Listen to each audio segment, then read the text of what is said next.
جن کا نام آسمان پر احمد ہے زمین پر محمد ہے۔ نبی کونین صلی اللہ علیہ وسلم کی ماں ارشاد فرما رہی ہیں کہ جب میرے بیٹے محمد کی ولادت بسعادت ہوئی تو ان کی زمین پر پیشانی لگی اور ان کی ایک انگلی آسمان کی طرف اٹھی ہوئی تھی اور انہوں نے اپنی زبان سے 3 مرتبہ کہا۔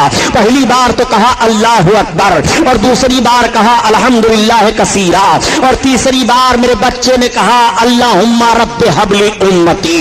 آقا کریم صلی اللہ علیہ وسلم ہم گنہگاروں کو پیدا ہوتے ہی یاد فرما رہے ہیں۔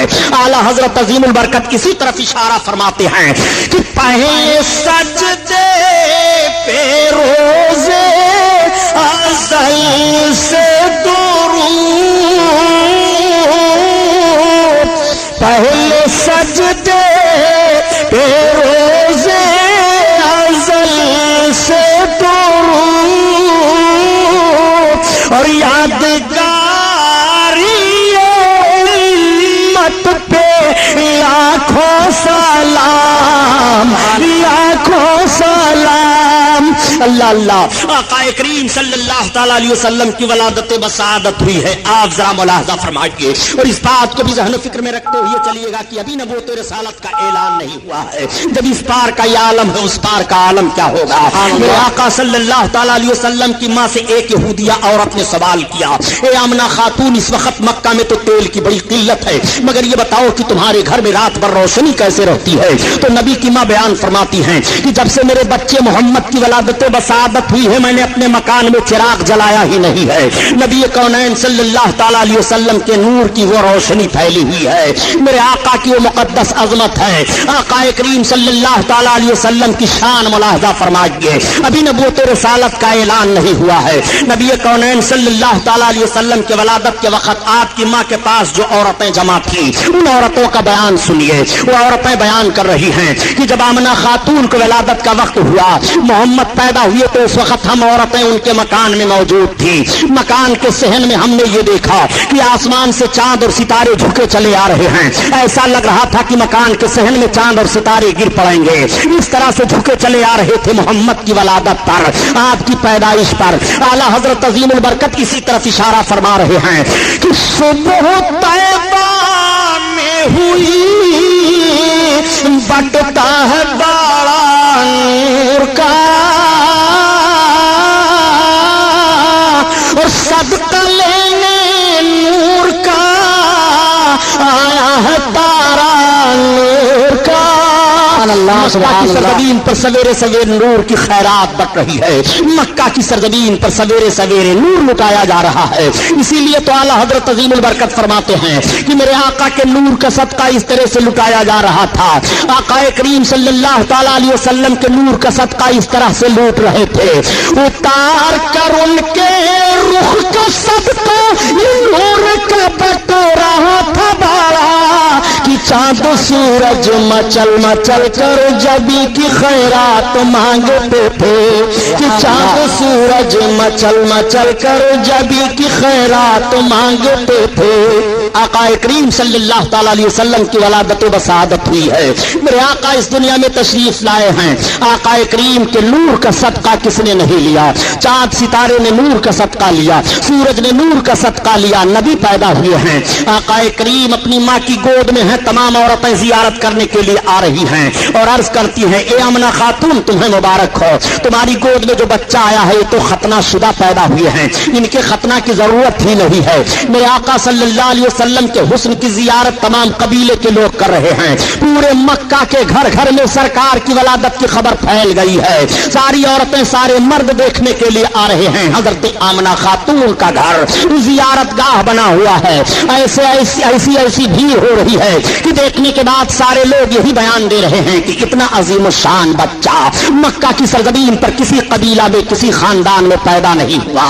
میرے آقا کے حسن کا تذکرہ ہو رہا ہے، ولادت کے وقت جو بات باتیں ظاہر ہوئی اس کا ذکر ہو رہا ہے۔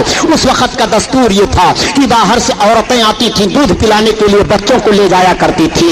مالدار گھر کے بچوں کو عورت حاصل کر لیتی، اس عورت کو مالدار خرید لیتا تھا کہ تمہارا سارا دودھ میرا بچہ پیے گا، میرے بچے کی تمہیں پرورش کرنی ہے۔ اس نوعیت کے تحت مکہ کی سرزمین سے 12 گھاٹیوں کے اس پار ایک آبادی تھی، قبیلے سعد کی آبادی، جہاں کے لوگ غربت و افلاس کے مارے ہوئے تھے، قحط سالی کے شکار ہوا کرتے تھے، ان میں بیماریاں پھیلی ہوئی تھی، وہ بہت پریشان حال تھے۔ 10 عورتیں تیار ہوئی کہ چلو مکہ میں مالدار گھروں پر بچوں کی پیدائش ہوئی ہے، وہاں سے بچے لے آئے جائیں اور دودھ پلا کر کے خدمت کی جائے، انعام و اکرام ملیں گے، اجرت حاصل ہوگی۔ انہی 10 عورتوں میں حضرت حلیمہ سعدیہ بھی ہیں۔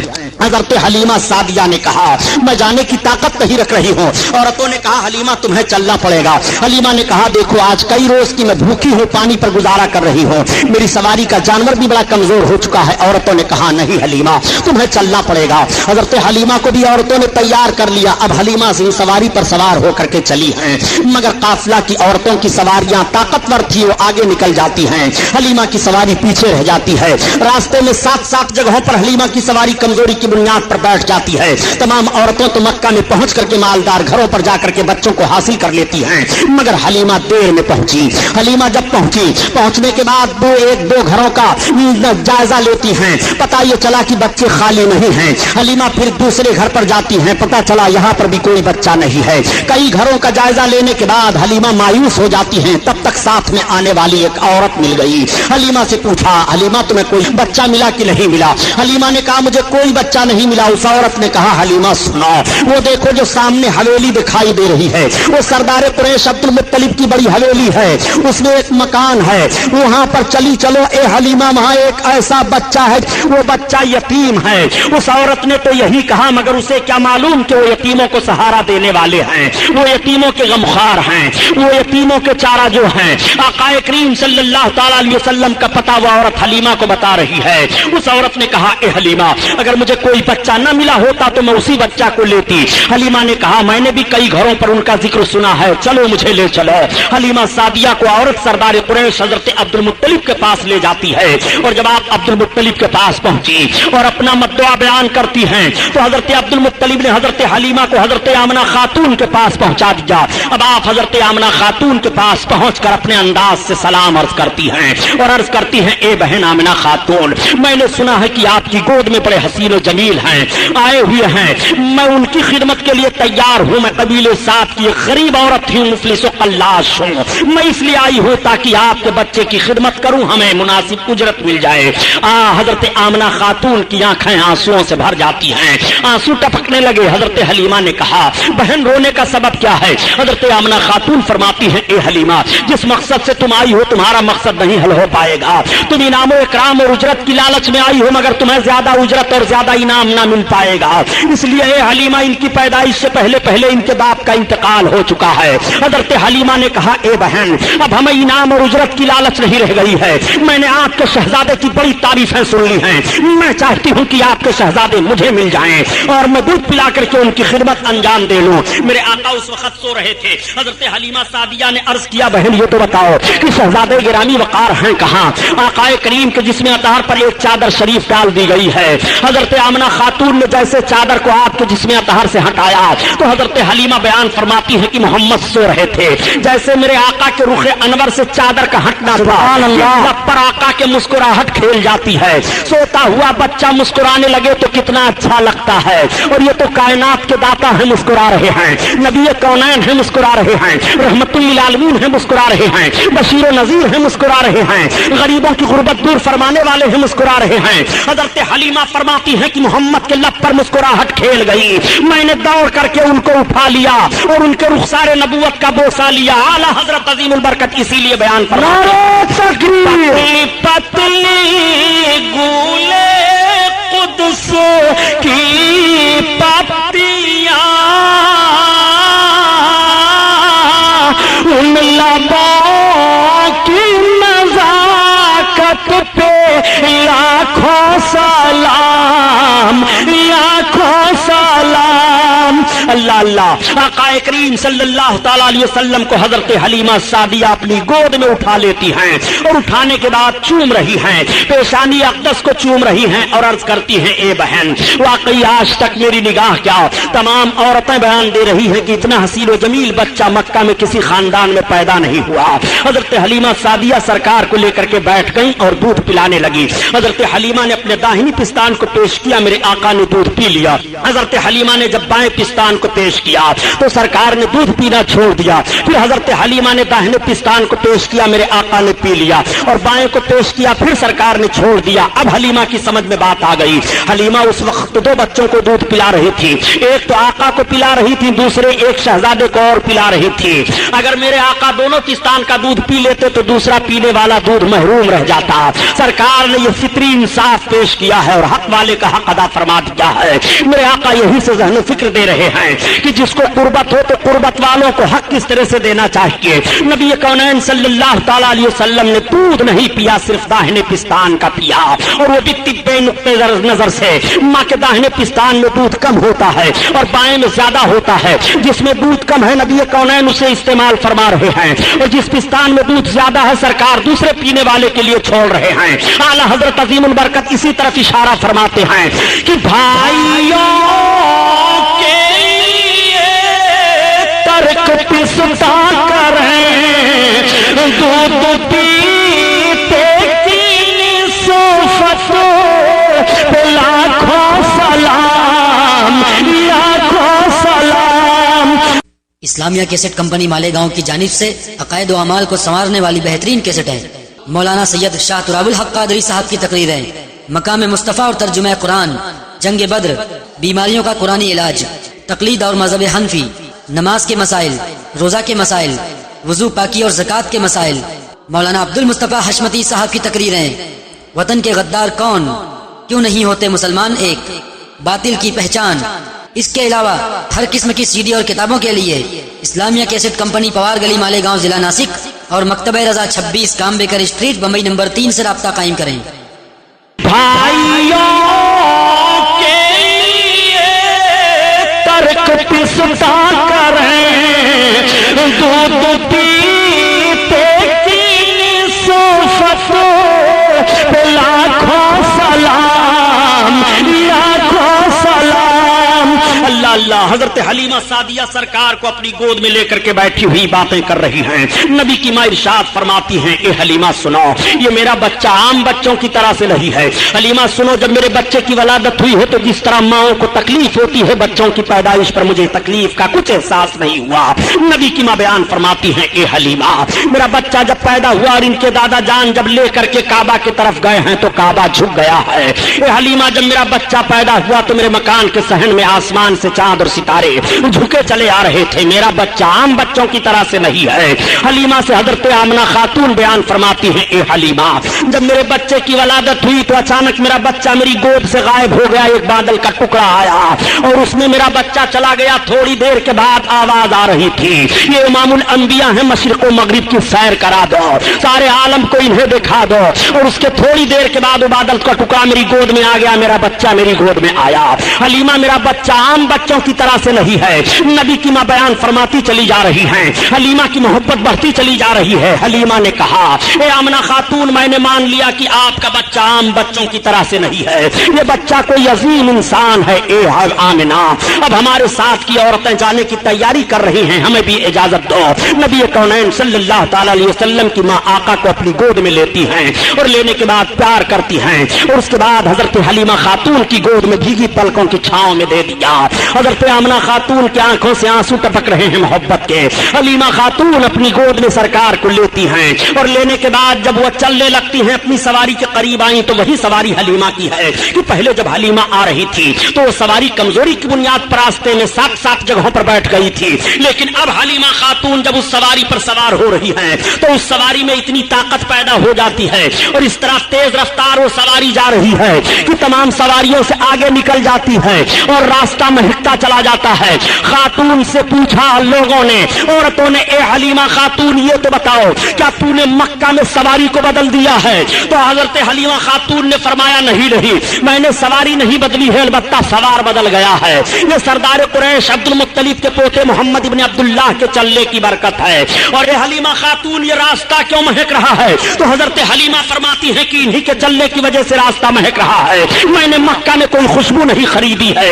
اعلیٰ حضرت عظیم البرکت اسی طرف اشارہ فرما رہے ہیں کہ ان کی مہک نے دل کے غنچے کھلا دیے ہیں، ان کی مہک نے دل کے غنچے کھلا دیے ہیں، جس راہ چل گئے ہیں کوچے بسا دیے ہیں، کوچے بسا دیے ہیں۔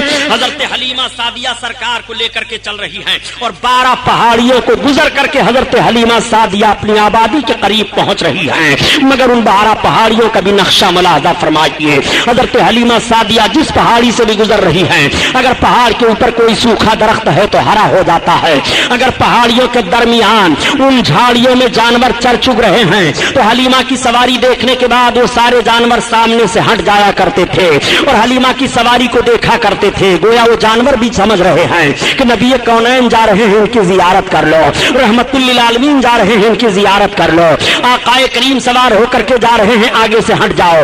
آقا کریم صلی اللہ تعالی علیہ وسلم کو لے کر کے جب حضرت حلیمہ سعدیہ اپنی آبادی میں پہنچی ہیں تو ان کی پوری آبادی مہکنے لگی ہے۔ آبادی کے لوگ قحط سالی کے شکار ہو گئے تھے، مگر بارش ہو جاتی ہے اور پوری آبادی پانی سے سیراب ہو جاتی ہے، تمام درخت لہلہانے لگتے ہیں اور تمام درختوں میں پھل آ جاتے ہیں۔ حضرت حلیمہ خاتون اپنے شوہر سے کہتی ہیں کہ جانوروں کا دودھ نکالو، اور جب وہ جانوروں کا دودھ نکالتے ہیں تو سارے جانوروں کے تھن خشک ہو گئے تھے، مگر سارے جانوروں کے تھن دودھ سے بھرے ہوئے ہیں۔ وہ دودھ نکالتے ہیں تو ان کے گھر کا سارا برتن دودھ سے بھر جاتا ہے۔ لوگوں نے پوچھا اے حلیمہ یہ تیرے جانور اتنا دودھ کیسے دے رہے ہیں؟ تو حلیمہ نے کہا میرے ہی جانور نہیں بلکہ آبادی کے سارے جانوروں کو دیکھو، اب سارے لوگ دیکھ رہے ہیں تو سارے جانوروں کے تھن دودھ سے بھرے ہوئے ہیں۔ حلیمہ نے کہا یہ سردار قریش عبد المطلب کے پوتے محمد بن عبداللہ کے آنے کی برکت ہے، اب سارے لوگ سرکار کی زیارت کر رہے ہیں اور کہہ رہے ہیں اے حلیمہ آج تک ہماری آبادی میں اتنا عظیم الشان بچہ نہیں آیا، اتنا حسین و جمیل بچہ نہیں آیا، اتنا خوبصورت بچہ نہیں آیا، حلیمہ تم بہت برکت والا بچہ لے کر کے آئی ہو۔ سارے لوگ حلیمہ کو مبارکباد پیش کر رہے ہیں اور کہہ رہے ہیں اے حلیمہ واقعی تو مبارکباد کے لائق ہے کہ سردار قریش کا یہ پوتا تو لے کر کے آئی ہے، واقعی ان جیسا حسین و جمیل ہماری نگاہوں نے آج تک نہیں دیکھا، انہی کے آنے کی وجہ سے بارش ہوئی ہے، انہی کے آنے کی وجہ سے ہماری آبادی مہک رہی ہے، انہی کے آنے کی وجہ سے جانوروں کے تھن دودھ سے بھر گئے ہیں۔ حضرت حلیمہ سعدیہ جب سے سرکار کو لے کر کے اپنی آبادی میں پہنچی ہیں، اس آبادی کے جانوروں کو بڑے بڑے شیر چیتے جانوروں کو اٹھا لے جاتے تھے، لیکن اب آج کی تاریخ سے کوئی جانور کسی جانور کو نہیں ستا رہا ہے، بلکہ دیکھا جا رہا ہے کہ شیر اور بکری ایک درخت کے نیچے پائے جا رہے ہیں، نہ تو بکری شیر کے خوف سے بھاگ رہی ہے اور نہ تو شیر بکری پر حملہ کر رہا ہے۔ آقا کریم صلی اللہ علیہ وسلم کی عظمت ملاحظہ فرماتے چلیے، حلیمہ سعدیہ کا گھر بھیڑ لگ گئی ہے، سارے لوگ دیکھنے کے لیے آ رہے ہیں اور کہہ رہے ہیں اے حلیمہ آج تک ہماری نگاہ نے اتنا خوبصورت بچہ نہیں دیکھا، اور اپنے گودوں میں بچوں کو لاتی اور کہتی ہے حلیمہ ان کا ہاتھ میرے بچے کے سر پر رکھ دو۔ تو حضرت حلیمہ خاتون آقا کریم صلی اللہ علیہ وسلم کا دست نبوت ان بچوں کے سر پر رکھ دیا کرتی تھی۔ میرے آقا صلی اللہ تعالی علیہ وسلم کے پاس جو بچہ لایا جاتا وہ نظر بد کا کبھی شکار نہیں ہوتا تھا، سارے بچوں کی بیماریاں دور ہو گئیں، اور اپنے پیالوں میں پانی بھر بھر کر کے لاتی اور کہتی اے حلیمہ تو برکت والا جو بچہ لے کر کے آئی ہے ان کا ہاتھ اس پانی میں پیالے کے ڈال دے۔ حضرت حلیمہ سعدیہ سرکار کے دستے مبارک کو اس پانی میں پیالے کے ڈال دیا کرتی تھی، لوگ لے جاتے اور اس پیالے کے پانی کو پلاتے بیماروں کو تو بیمار اچھے ہو جایا کرتے تھے، اور جانوروں پر چھڑکتے تو جانوروں کے دودھ زیادہ ہو جایا کرتے تھے۔ حلیمہ سعدیہ اس طرح سے عاجز ہو گئی اور پریشان ہو گئی، ایک بھیڑ لگی رہتی تھی پیالے میں پانی لے لے کر کے لوگوں کی، تو حلیمہ کی سمجھ میں ایک بات آئی کہ اس طرح سے بھیڑ پر میں قابو نہ پا سکوں گی، تمام پیالیاں چھوٹ جا رہی ہیں۔ حلیمہ سعدیہ نے اپنے دروازے پر ایک حوض کھود دیا اور اس حوض کو پانی سے بھر دیا اور اس میں سرکار کا پاؤں شریف ڈال دیا اور اعلان کر دیا کہ اب جس کو محمد کے پاؤں کا دھومن لے کر کے جانا ہو وہ اسی حوض سے لے کر کے جایا کرے۔ اعلیٰ حضرت عظیم البرکت اسی طرف اشارہ فرما رہے ہیں کہ جس کے تلووں کا دھوون ہے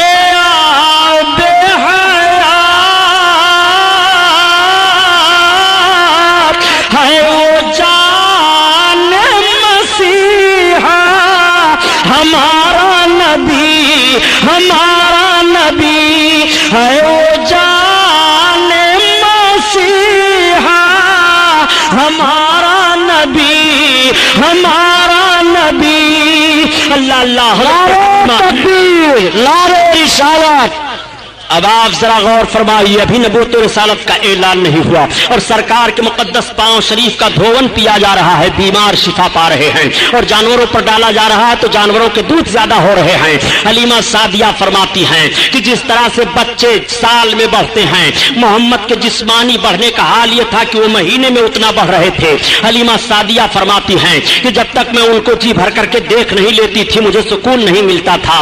حضرت حلیمہ فرماتی ہیں کہ جیسے عام بچوں کی خدمت پر ماؤں کو تکلیف ہوا کرتی ہے، مجھے اس طرح محمد کی خدمت پر کبھی بھی کوئی تکلیف نہ ہوئی۔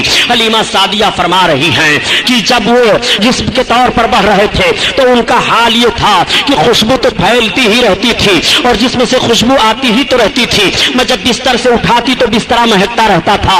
عورتیں آنے کے بعد کہتی ہیں اے حلیمہ، اے سعدیہ، یہ تو کتنا مبارک اور خوشبودار بچہ لے کر کے آئی ہے کہ جس جگہ یہ لیٹے وہ جگہ مہک جاتی ہے، جس مکان میں یہ رہے وہ مکان مہک جاتا ہے۔ حضرت حلیمہ سعدیہ آقا کریم صلی اللہ تعالی علیہ وسلم کو ایک روز دودھ پلاتی ہیں اور دودھ پلانے کے بعد رات کی تاریکی ہے، چاند نکلا ہے، چاندنی پھیلی ہے، سلا دیتی ہیں۔ آج بھی ماؤں کی عادت ہوتی ہے کہ مائیں جب اپنے بچوں کو دودھ پلاتی ہیں اور دودھ پلانے کے بعد سلا دیتی ہیں تو دیکھ لیتی ہیں کہ میرا بچہ سو رہا ہے کہ جاگ رہا ہے۔ اگر بچہ سو جاتا ہے تو ماں مطمئن ہو جاتی ہے، اور اگر بچہ جاگتا ہوتا ہے تو ماں اپنے بچے کو تھپکیاں دے دے کر کے سلانے کی کوشش کرتی ہے۔ ٹھیک حضرت حلیمہ سعدیہ نے سرکار کو دودھ پلایا اور دودھ پلانے کے بعد سلا دیا۔ اب حضرت حلیمہ کہہ رہی ہے کہ میں نے غور کیا کہ لاؤ دیکھو محمد سو رہے ہیں کہ جاگ رہے ہیں، تو حلیمہ کہتی ہیں جیسے میری نگاہ پڑی تو میں نے دیکھا کہ ان کی ایک انگلی داہنی طرف جا رہی ہے اور کبھی بائیں طرف جا رہی ہے اور کبھی سرہانے کی طرف جا رہی ہے اور کبھی پائتی کی جانب جا رہی ہے۔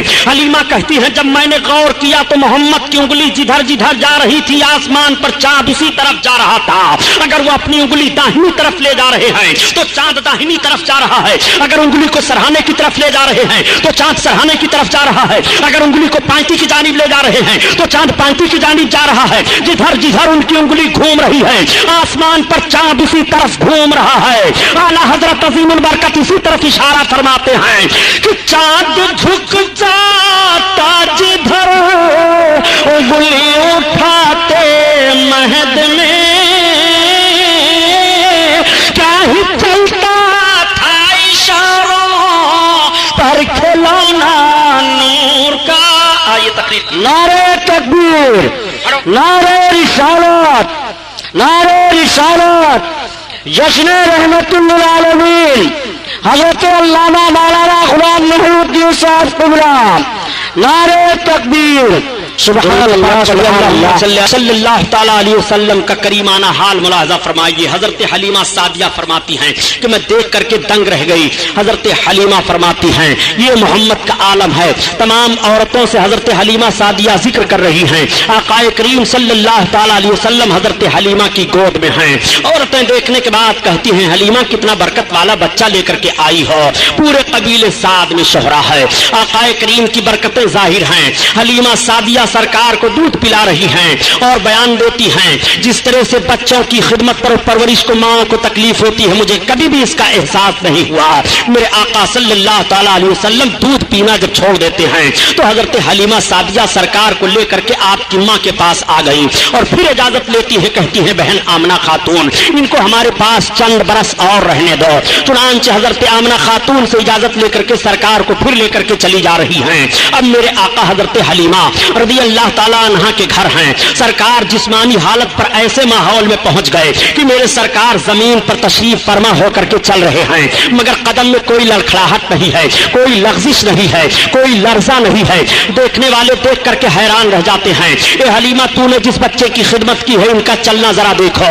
اور بچے جب چلتے ہیں تو اپنے دونوں پاؤں کے بل گھسٹتے ہوئے چلتے ہیں، مگر میرے سرکار کبھی پاؤں کے بل گھسٹتے ہوئے نہیں چلے، مکمل سیدھے انداز سے کھڑے ہو کر کے چل رہے ہیں اور قدم میں لغزش اور لرزہ نہیں ہے بلکہ عقل آواز دے رہی ہے ہم کو بننا ہے نشان راہ منزل دوستو ہم اگر بھٹکے تو کتنے کارواں کھو جائیں گے آقا کریم صلی اللہ علیہ وسلم اس طرح سے چل رہے ہیں دیکھنے کے بعد لوگ اشاش کر رہے ہیں اور تعجب کر رہے ہیں اور سارے بچوں کی چال دیکھ رہے ہیں مگر میرے آقا کی رفتار عجیب ہے مثال نہیں ہے میرے سرکار کے چلنے کا کوئی جواب نہیں ہے تمام قبیلہ کے مرد اور عورتیں دیکھ کر کے سب حیران رہ جاتے ہیں حلیمہ ذرا ان کا چلنا دیکھو واقعی بہت برکت والا بچہ لے کر کے آئی ہو حلیمہ آج تک اس رفتار سے ہم لوگوں نے بچوں کو چلتے ہوئے نہیں دیکھا میرے سرکار اچھے انداز سے چل رہے ہیں ایک مرتبہ میرے آقا صلی اللہ تعالی علیہ وسلم نے حضرت حلیمہ سعدیہ سے ارشاد فرمایا امی یہ تو بتاؤ کہ عبداللہ کہاں جایا کرتے ہیں حضرت حلیمہ کے لڑکے عبداللہ تھے تب تک حلیمہ نے عرض کیا بیٹا تمہارے بھائی عبداللہ جنگل میں بکریوں کو لے کر کے چرانے کے لیے جایا کرتے ہیں آقا نے ارشاد فرمایا امی کل سے میں بھی جانا چاہتا ہوں حلیمہ عرض کرتی ہے بیٹا میں تمہیں حکم تو نہیں دے سکتی مگر جانا چاہتے ہو تو تمہارے لیے کوئی روک نہیں ہے جب شام کو حضرت عبداللہ حضرت حلیمہ کے لڑکے آئے گھر تو حضرت حلیمہ نے بیان دیا بیٹا کل جب تم بکریوں کو لے کر کے جانا تو اپنے حجازی بھائی محمد کو بھی لیتے جانا ساتھ میں آج جب کچھ لوگ کہہ دیا کرتے ہیں کہ نبی کریم صلی اللہ تعالیٰ علیہ وسلم بکریاں چراتے تھے میں عرض کرتا ہوں پیارے ذرا جملہ سنبھالو تاکہ ایمان کا جنازہ نہ نکلنے پائے میرے آقا صرف بکریاں ہی چرایا نہیں کرتے تھے بلکہ بکریوں کے چرانے کا پس منظر بھی ملاحظہ کرا میرے سرکار بکریاں چرانے تو ضرور جا رہے ہیں جنگل میں مگر اس ماحول پر نگاہ تو رکھو تاکہ عظمت مصطفیٰ تمہارے دل میں بیٹھ جائے اور تمہارے ایمان کا جنازہ نہ نکلنے پائے آقا کریم صلی اللہ تعالیٰ علیہ وسلم صبح جب ہوئی حضرت عبداللہ نے اپنی بکریوں کو کھول کر کے کٹگھرے سے نکالنا چاہا بکریاں ساری نکل آتی ہیں میرے آقا بھی تشریف فرما ہو گئے اب عبداللہ ہانک رہے ہیں بکریوں کو مگر بکریاں چل نہیں رہی ہیں عبداللہ نے حضرت حلیمہ کو پکارا امی یہ بکریاں تو چل نہیں رہی ہیں تب تک حضرت حلیمہ نے دیکھا اور دیکھنے کے بعد کہا اے بیٹا عبداللہ یہ بکریاں محمد کے آگے آگے نہیں چلیں گی تم محمد کو لے کر کے آگے ہو جاؤ پھر بکریاں آگے پیچھے چلیں گی میں عرض کرتا ہوں اے مسلمانوں یہ جانور بھی پہچان رہے ہیں یہ نبی ہے ان کے آگے آگے نہ چلو یہ رحمت للعالمین ہے ان کے آگے آگے نہ چلو یہ بشیر نذیر ہے ان کے آگے آگے نہ چلو یہ امام الانبیاء ہیں ان کے آگے آگے نہ چلو جانور تو نبی کو پہچان رہے ہیں کہ ان کے آگے آگے نہ چلو یہ کیسے جانور ہیں جو نبی سے بڑھنے کی کوشش کر رہے ہیں سبحان اللہ کوشش کر رہے ہیں اسی لیے میں عرض کرتا ہوں پیارے نبی کو پہچانتا کون نہیں ہے نبی کو سب پہچان رہے ہیں نبی کو بحر در پہچان رہے ہیں نبی کو خشک و تر پہچان رہے ہیں نبی کو زمین پہچان رہی ہے نبی کو آسمان پہچان رہا ہے نبی کو چاند و سورج پہچان رہے ہیں نبی کو خشکی تری پہچان رہی ہے نبی کو ہوا فضا پہچان رہی ہے نبی کو شج و حجر پہچان رہے ہیں نبی کو جمادات و نباتات پہچان رہے ہیں سب نبی کو پہچان رہے ہیں اگر نبی کو کوئی نہیں پہچان رہا ہے تو یا تو وہ سرکس انسان ہے جو نبی کو نہیں پہچان رہا ہے یا سرکس جن ہے جو نبی کو نہیں پہچان رہا ہے ورنہ نبی کو کون نہیں پہچانتا ہے یہ آقا کریم صلی اللہ علیہ وسلم ہے جن کے آگے آگے جانور نہیں چل رہے ہیں اب آقا کریم صلی اللہ علیہ وسلم آگے چل رہے ہیں اور ساری بکریوں کو عبداللہ ہانکتے ہیں تو بکریاں پیچھے چلی جا رہی ہیں جب میرے آقا جنگل میں تشریف فرما ہوئے بکریاں تو چلی گئی پہاڑیوں کے اندر جھاڑیوں میں چرنے لگی آقا کریم صلی اللہ تعالیٰ علیہ وسلم چل رہے ہیں تو سخت پتھروں پر سرکار کے نشانے قدم پڑ رہے ہیں عبداللہ دیکھ کر کے حیران رہ جاتے ہیں اور جب میرے آقا درخت کے نیچے کھڑے ہوئے تو درخت کا سایہ دوسری جانب تھا مگر میرے سرکار جس طرف تشریف فرما ہوئے درخت کا سایہ اسی طرف چلا آیا اور جب سرکار درخت کے قریب جانے لگے تو درخت سرکار کی طرف جھک گیا حضرت عبداللہ دیکھ کر کے حیران رہ جاتے ہیں جب شام ہو گئی آئے تو اپنی ماں سے بیان کیا امی غضب ہو گیا کہا کیا کہا آج عجیب معاملہ میں نے محمد کے ساتھ دیکھا کہا کیا تم نے دیکھا کہا یہ جب جا رہے تھے تو ریتیلی زمین پر ان کے قدم پڑتے تھے تو نشان نہیں ظاہر ہوتے تھے مگر سخت پتھروں پر قدم رکھتے تھے تو پتھروں پر ان کے پیروں کے نشان ظاہر ہو جایا کرتے تھے حضرت حلیمہ بیان فرماتی ہے بیٹا کسی سے کہنا نہیں اور امی یہی نہیں بلکہ جس درخت کے نیچے ہم گئے اس درخت کا سایہ اسی طرف چلا آیا اور امی یہی نہیں بلکہ جب ہم درخت کے پاس جانے لگے تو درخت جھک گیا ہے امی میں گھبرا گیا تھا حضرت حلیمہ کہتی ہے بیٹا تمہیں گھبرانے کی ضرورت نہیں ہے محمد سے اس طرح سے بہت ساری باتیں کو دیکھنے کی ملی ہیں یہ بہت عظیم انسان ہیں یہ بہت برکت والے ہیں آج پھر میرے سرکار جنگل میں تشریف لے گئے اب جب میرے آقا جنگل میں تشریف لے گئے پہاڑیوں کے درمیان تو پہاڑیوں کے اندر جتنے چرند پرند تھے وہ سب کے سب اڑ اڑ کر کے آ کر کے اسی درخت پر بیٹھ گئے اور منڈلانے لگے گویا سرکار کی زیارت کر رہے ہیں. تمام جانور جنگل سے نکل آئے اور وہ سرکار کی طرف دیکھ رہے ہیں اور دیکھنے کے بعد اپنی پیشانی کو زمین پر رکھ رہے ہیں اور رکھنے کے بعد وہ جنگل کی طرف چلے جا رہے ہیں. آقا صلی اللہ علیہ وسلم گھر کی طرف تشریف لا رہے ہیں تو سارے بکریاں چلی آ رہی ہیں. بکریوں کو ہانکنے کی ضرورت نہیں پڑ رہی ہے. حضرت حلیمہ کی بکریاں کٹگھرے میں پہنچ جاتی ہیں. کوئی ایک بکری بھی ضائع نہیں ہوتی ہے اور پورے خاندان میں پوری آبادی میں جب سے میرے آقا تشریف لے گئے تھے کسی بکری کو کوئی جانور کسی دن نقصان نہیں پہنچایا تھا. موسمی بخار میرے سرکار کو ہو گیا. جب یہ باتیں بیان کی جاتی ہیں تو مخالف گروپ کے لوگ کبھی کہہ دیا کرتے ہیں کہ نبی کی فضیلت میں یہ حدیث شریف تو ضعیف ہے, یہ حدیث شریف تو ضعیف ہے, یہ حدیث تو ضعیف ہے. میں کہتا ہوں جب فضائل نبی کی بات آئے تو تمہیں حدیث ضعیف دکھائی دے رہی ہے. آخر کن حدیثوں کو تم قوی تسلیم کرتے ہوئے نبی کریم صلی اللہ علیہ وسلم کی فضیلت کو تسلیم کرو گے؟ یہ مصطفیٰ کی عظمت کا بیان ہے, اس میں ضعیف حدیث اور قوی حدیث کا معاملہ نہیں ہے. اپنے آقا کی عظمت سماعت فرماتے چلو. نبی کونین صلی اللہ تعالی علیہ وسلم کو موسمی بخار ہوا. میرے سرکار 3 دن جنگل میں تشریف نہیں لے گئے. تب تک حلیمہ کے لڑکے روتے چلاتے ہوئے آئے اور عرض کرتے ہیں ارے امی جان آج تو سب سے زیادہ دودھ دینے والی بکری کو جنگل کا شیر اٹھا لے گیا ہے. حلیمہ رونے لگی. میرے آقا نے آنکھیں کھول دی, ارشاد فرمایا امی کیا بات ہے؟ حلیمہ عرض کرتی ہے بیٹا محمد سب سے زیادہ دودھ دینے والی بکری کو جنگل کا شیر اٹھا لے گیا ہے. مجھے یہ فکر نہیں ہے کہ دودھ دینے والی بکری تھی, میں اس فکر میں رونے لگی ہوں کہ جب سے آپ میرے گھر آئے تھے میں آپ کو لے کر کے آئی تھی میری ہی بکری نہیں بلکہ آبادی میں کسی کا جانور نقصان نہیں ہوا تھا. آج جانور کیسے ہماری بکری کو اٹھا لے گیا اس میں کوئی راز ہے. تب تک میرے سرکار کھڑے ہو گئے اور ارشاد فرماتے ہیں چلو کدھر سے جنگل کا شیر آیا تھا. پہاڑی کے ایک چٹان پر آ کر کے ان کے لڑکے کھڑے ہو جاتے ہیں اور اشارہ سے بیان دیتے ہیں اسی طرف سے آیا تھا شیر. میرے سرکار نے اسی طرف رخ نبوت کیا اور کہنے کے بعد ارشاد فرماتے ہیں یا ابل حارث اتنا فرمان تھا کہ جنگل میں جتنے شیر چیتے چرندے پرند ہیں سب باہر نکل آ رہے ہیں. نبی بلا رہے ہیں چلو چلو, بلا رہے ہیں چلو چلو, امام الانبیاء بلا رہے ہیں چلو چلو, رحمت للعالمین بلا رہے ہیں چلو چلو. سارے جانور چلے آ رہے ہیں اور سارے کے سارے لوگ لائن سے کھڑے ہو جاتے ہیں. تب تک جنگل کا ایک بوڑھا شیر نکلتا ہے اور بکری کا کان پکڑے لیے ہوئے چلا آ رہا ہے. اس نے بکری کو چھوڑ دیا, بکری ادھر چلی گئی. حضرت حلیمہ سرکار کا چہرہ دیکھ رہی ہیں. میرے آقا نے جانوروں سے ارشاد فرمایا میری بکری کیوں اٹھا لے گئے تھے؟ تو حلیمہ کہہ رہی ہیں کہ محمد کی بولی تو میں سمجھ رہی تھی مگر جانور کیا بول رہے تھے اس کو میں نہ سمجھ پائی. حلیمہ نے دامن تھاما, عرض کیا بیٹا جانور تم سے کیسی باتیں کر رہے تھے؟ تو آقا ارشاد فرماتے ہیں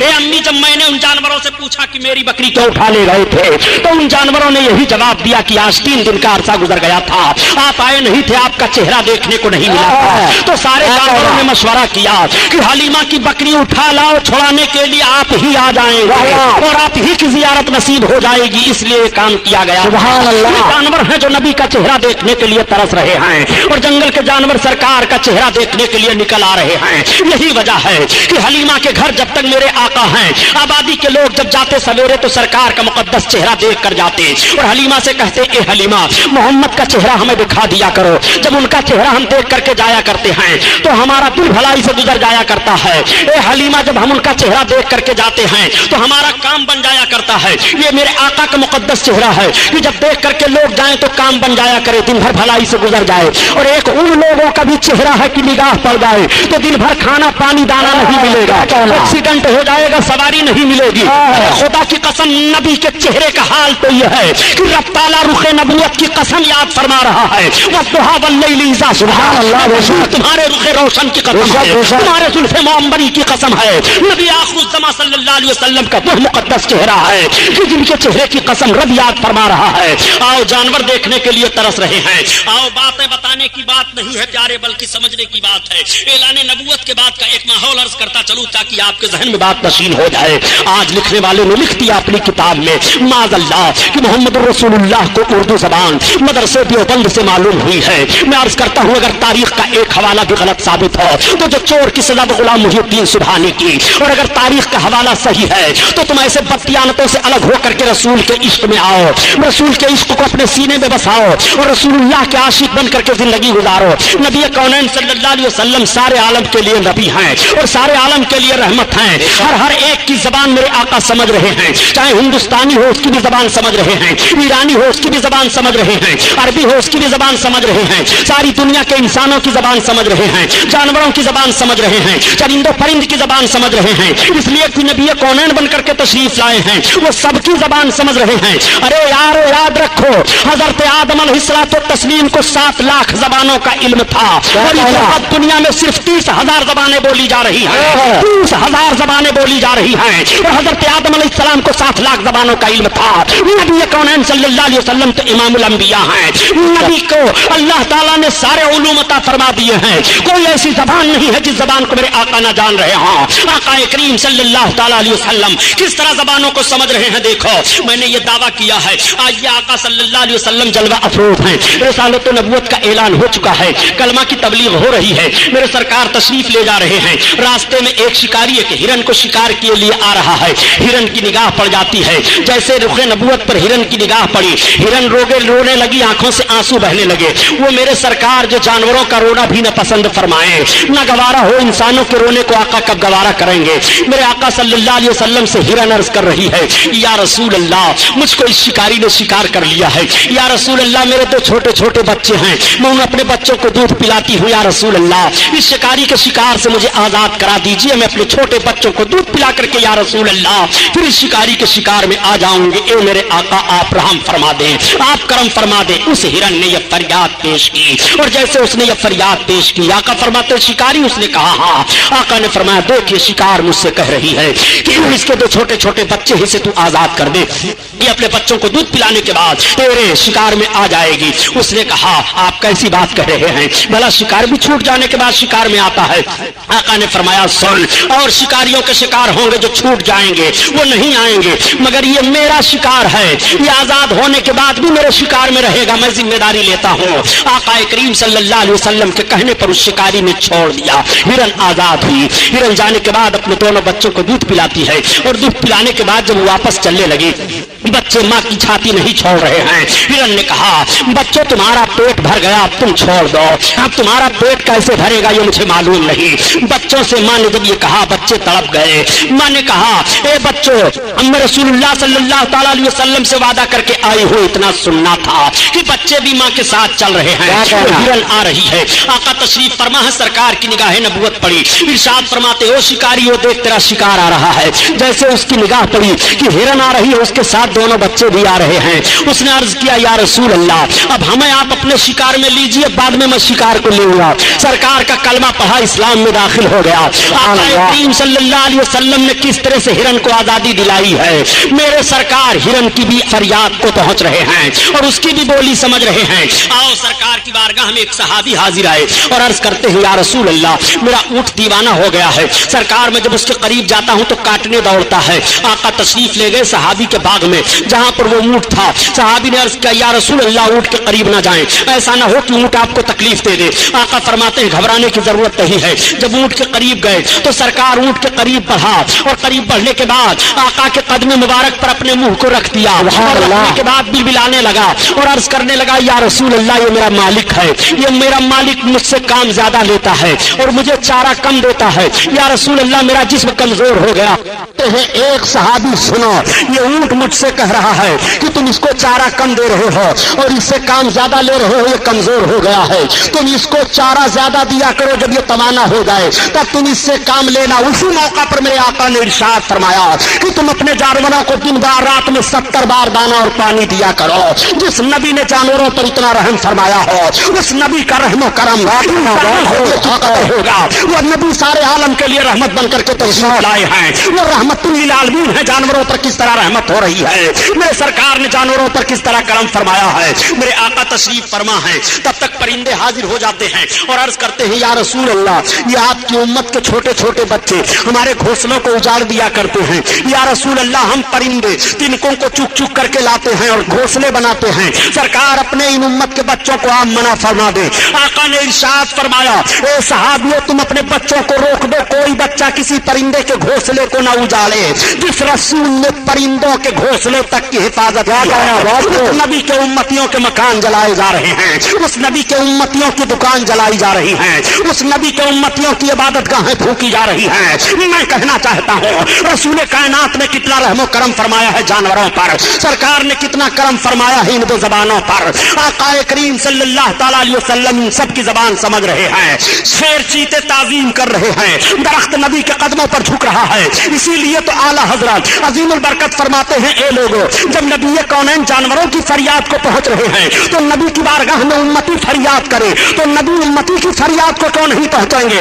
اسی لیے تو اعلیٰ حضرت عظیم البرکت فرماتے ہیں کہ فریاد امتی جو کرے حال زار میں, ممکن نہیں کہ خیر بشر کو خبر نہ ہو, خیر بشر کو خبر نہ ہو.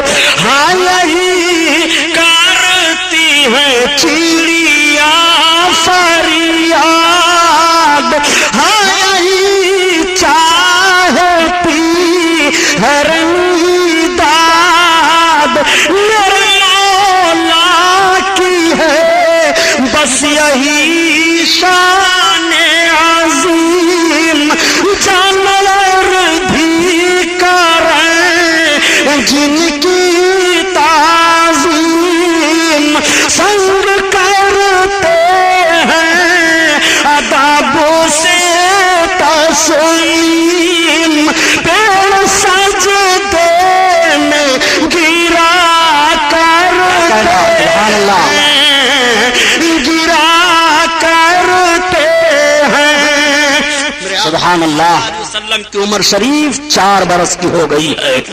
نبی کونین صلی اللہ تعالیٰ علیہ وسلم کی عمر شریف 4 برس کی ہے. ایک روز میرے سرکار پہاڑی کے ایک چٹان پر تشریف لے گئے. تب تک پھر حلیمہ کے بچے دوڑے دوڑے آئے اور عرض کرتے ہیں, ارے امی آج تو بڑا گڑبڑ معاملہ ہو گیا. حلیمہ نے کہا وہ کیا؟ کہا چلو دیکھو بھائی محمد کو کسی نے شہید کر دیا. اتنا سننا تھا کہ حضرت حلیمہ بے قرار ہو گئی اور بے قراری کے عالم میں حضرت حلیمہ بھاگتی چلی جا رہی ہے. جب پہاڑی کے اوپر پہنچی تو دیکھا کہ میرے سرکار کھڑے ہو کر کے مسکرا رہے ہیں. حلیمہ نے پیشانی کا بوسہ لیا اور عرض کیا بیٹا کیا ہوا؟ آقا ارشاد فرماتے ہیں امی میں یہیں کھڑا تھا, 2 آنے والے آئے, انہوں نے مجھے زمین پر سلا دیا, میرے سینے کو شق کر دیا مگر خون کا ایک قطرہ نہیں نکلا. اور امی نہ تو مجھے کچھ درد ہوا, میرے سینے کے اندر سے انہوں نے کچھ نکالا اور کچھ رکھا, جب سے مجھے بڑی تسلی حاصل ہے. میرے آقا کے مقدس سینے کو حضرت حلیمہ دیکھ رہی ہیں تو ٹانکے لگے ہوئے ہیں. اللہ تعالیٰ نے اس واقعے کو قرآن میں بیان فرمایا, الم نشرح لک صدرک, اے محبوب کیا تمہارے مقدس سینہ کو رب تعالیٰ نے کشادہ نہیں فرمایا؟ یہ واقعہ قرآن میں بھی بیان ہوا ہے. جب یہ معاملہ پیش آیا تب حضرت حلیمہ اب گھبرا گئی. اب حضرت حلیمہ نے پلان بنا لیا اور پوری آبادی میں اعلان کر دیا کہ اب میں محمد کو ان کے دادا کے پاس واپس لے کر کے جا رہی ہوں. حلیمہ سعدیہ سرکار کو واپس لانے کا ارادہ کر لیتی ہیں. پوری آبادی میں خبر پھیل جاتی ہے. آبادی کے تمام مرد تمام عورتیں آ جاتی ہیں. عورتیں اپنے گودوں میں بچوں کو لے کر کے آتی ہیں. اے حلیمہ جب سے یہ آئے تھے ہمارے بچے نظر بد سے محفوظ تھے, ان کا ہاتھ ہمارے بچوں کے سر پر رکھ دو. میرے آقا صلی اللہ علیہ وسلم ان بچوں کے سر پر اپنا دست نبوت رکھ رہے ہیں. راوی کا بیان یہ ہے کہ نبی کونین نے حلیمہ کے گھر سے چلتے ہوئے جن بچوں کے اوپر دست نبوت رکھا تھا, جب میرے سرکار نے اعلان نبوت فرمایا تو وہ سارے کے سارے لوگ اسلام میں داخل ہو گئے تھے. یہ برکت ہے میرے سرکار کے دست نبوت کی. اسی لیے تو اعلیٰ حضرت عظیم البرکت فرماتے ہیں کہ تم اپنے آقا کے دست نبوت کو دیکھنا چاہتے ہو, خدا قسم, خدا کی قسم, نبی کے دست نبوت کا حال یہ ہے کہ ہاتھ جسم پہ اٹھا غنی کر دیا, موج بہار سماعت پہ لاکھوں سلام, لاکھوں سلام. اللہ اللہ. آقا کریم صلی اللہ تعالیٰ علیہ وسلم کو لے کر کے حضرت حلیمہ سعدیہ اب مکمل تیاری کر لیتی ہیں. ساری آبادی کے لوگ آئے ہیں الوداع پیش کرنے کے لیے. آقا کو حلیمہ سعدیہ لے کر کے چل رہی ہیں. عورتیں بھیگ گئی ہیں روتے روتے, ان کی پلکیں, مردوں کی پلکیں بھیگ گئی ہیں روتے روتے. اے حلیمہ برکت والا بچہ تم لے کر جا رہی ہو. حلیمہ ہماری آبادی کتنی خوشحال تھی. حلیمہ ہم کسی مصیبت پریشانی میں نہیں تھے. حلیمہ جب سے یہ آئے تھے ہم نے بیماری کا منہ نہیں دیکھا تھا. حلیمہ ان کو تم لے کر کے جا رہی ہو. حلیمہ سعدیہ اب اپنی آبادی سے سرکار کو لے کر کے چلی ہیں. حلیمہ چلتی چلی آ رہی ہیں. ایک منزل پر ایسی جگہ حضرت حلیمہ پہنچی کہ پہاڑی کے درمیان ایک کنواں تھا. اس کنویں پر ایک عورت زارو قطار رو رہی تھی. تب تک حلیمہ سعدیہ پہنچ گئی. حضرت حلیمہ کو عورت دیکھتی ہے تو بڑھ کر کے لپٹ جاتی ہے اور عرض کرتی ہے, اے آنے والی خاتون تم کون ہو؟ حضرت حلیمہ نے پوچھا پہلے یہ تم بتاؤ تمہارے آنسو کیوں گر رہے ہیں, تم زارو قطار رو کیوں رہی ہو؟ اس نے کہا بہن کنویں کے اندر دیکھ देखो अभी पानी हचकोले खा रहा है। ए बहन, मैं भी सामने वाली आबादी में जा रही थी। ए बहन, मामला यह है कि मेरी गोद में मेरा अकलौता बच्चा था, वो प्यासा था, प्यास से उसकी जबान बाहर आ रही थी। कुएं को देख करके मैं कुएं के दरार पर खड़ी हुई, झांक करके देखने लगी कि पानी कैसे निकाल सकती हूँ। तब तक मेरा बच्चा मेरी गोद में उछला और अचानक मेरी गिरफ्त ढीली पड़ गई, मेरा बच्चा कुआं में चला गया। ए औरत, अगर मैं छलांग लगाती हूँ तो मेरी भी जान जाएगी, हाय मेरी मदद करो। हजरत हलीमा सादिया फरमाती है, तुम घबराओ नहीं, मेरा नाम हलीमा सादिया है। ये मेरे साथ जो चल रहे हैं मोहम्मद इब्न अब्दुल्ला, सरदार कुरैश अब्दुल मुत्तलिब के पोते हैं। तब तक हजरत हलीमा सरकार की तरफ देख कर अर्ज करती हैं कि बेटा क्या होगा, अभी नबूवत और रिसालत का ऐलान नहीं हुआ है, अपने आका मेरे सरकार कुएं के दरार पर खड़े हुए और खड़े होने के बाद पानी को देखते हैं, देखने के बाद लुआब पाक सरकार ने पानी में डाल दिया। मुकद्दस थूक पड़ना था कि कुआं का पानी उछाल मारता है, उछाल के साथ डूबा हुआ बच्चा भी वापस आ रहा है। औरत दौड़ करके कदम पर गिर पड़ती है और अर्ज करती है, ए हलीमा, तुम अपने साथ बच्चा लेकर चल रही हो कि कोई फरिश्ता लेकर चल रही हो? हलीमा ने कहा, तुमने यही एक वाकया देखा, तुम घबरा गई हो, ऐसे ना जाने कितने वाकयात मैंने देखे हैं, इन्हीं बुनियाद पर तो इनको इनके दादा के पास लेकर के जा रही हो। चुनांचे अर्ज करने का मतलब यह है प्यारे कि मेरे सरकार ने अपना लुआब शरीफ ही कुआं में क्यों डाला? वैसे ही सरकार फरमा देते बच्चा बाहर निकल आता। तो बयान किया जाता है कि उस कुएं का पानी खारी था, मेरे सरकार का लुआब शरीफ पड़ गया तो कुएं का पानी मीठा हो गया। ऐसा मीठा हुआ कि कोई पानी उसके मिसाल में नहीं है। मेरे सरकार ने मदीना शरीफ के कुएं में लुआब शरीफ डाला था, उस वक्त भी पानी मीठा हो गया था। आला हजरत अजीमुल बरकत इसीलिए फरमाते हैं कि नबी का मुकद्दस थूक है कि अगर पानी में पड़ जाए, पानी खारी हो तो मीठा हो जा रहा है, उस पानी को पी लो तो सेहतमंद हो जाओ, उस पानी को पियो तो प्यास दूर हो जाए, उस पानी का कोई मुकाबला नहीं कर सकता है। नबी का लुआब शरीफ पड़ा है, इसीलिए तो आला हजरत अजीमुल बरकत फरमाते हैं कि जिससे खारी कुएं शीरिए जा बने, उस ज़लाल हलावत पे लाखों सलाम, लाखों सलाम। अल्लाह अल्लाह, आक़ाए करीम सल्लल्लाहु ताला अलैहि वसल्लम को लेकर के अब हजरत हलीमा सादिया चली।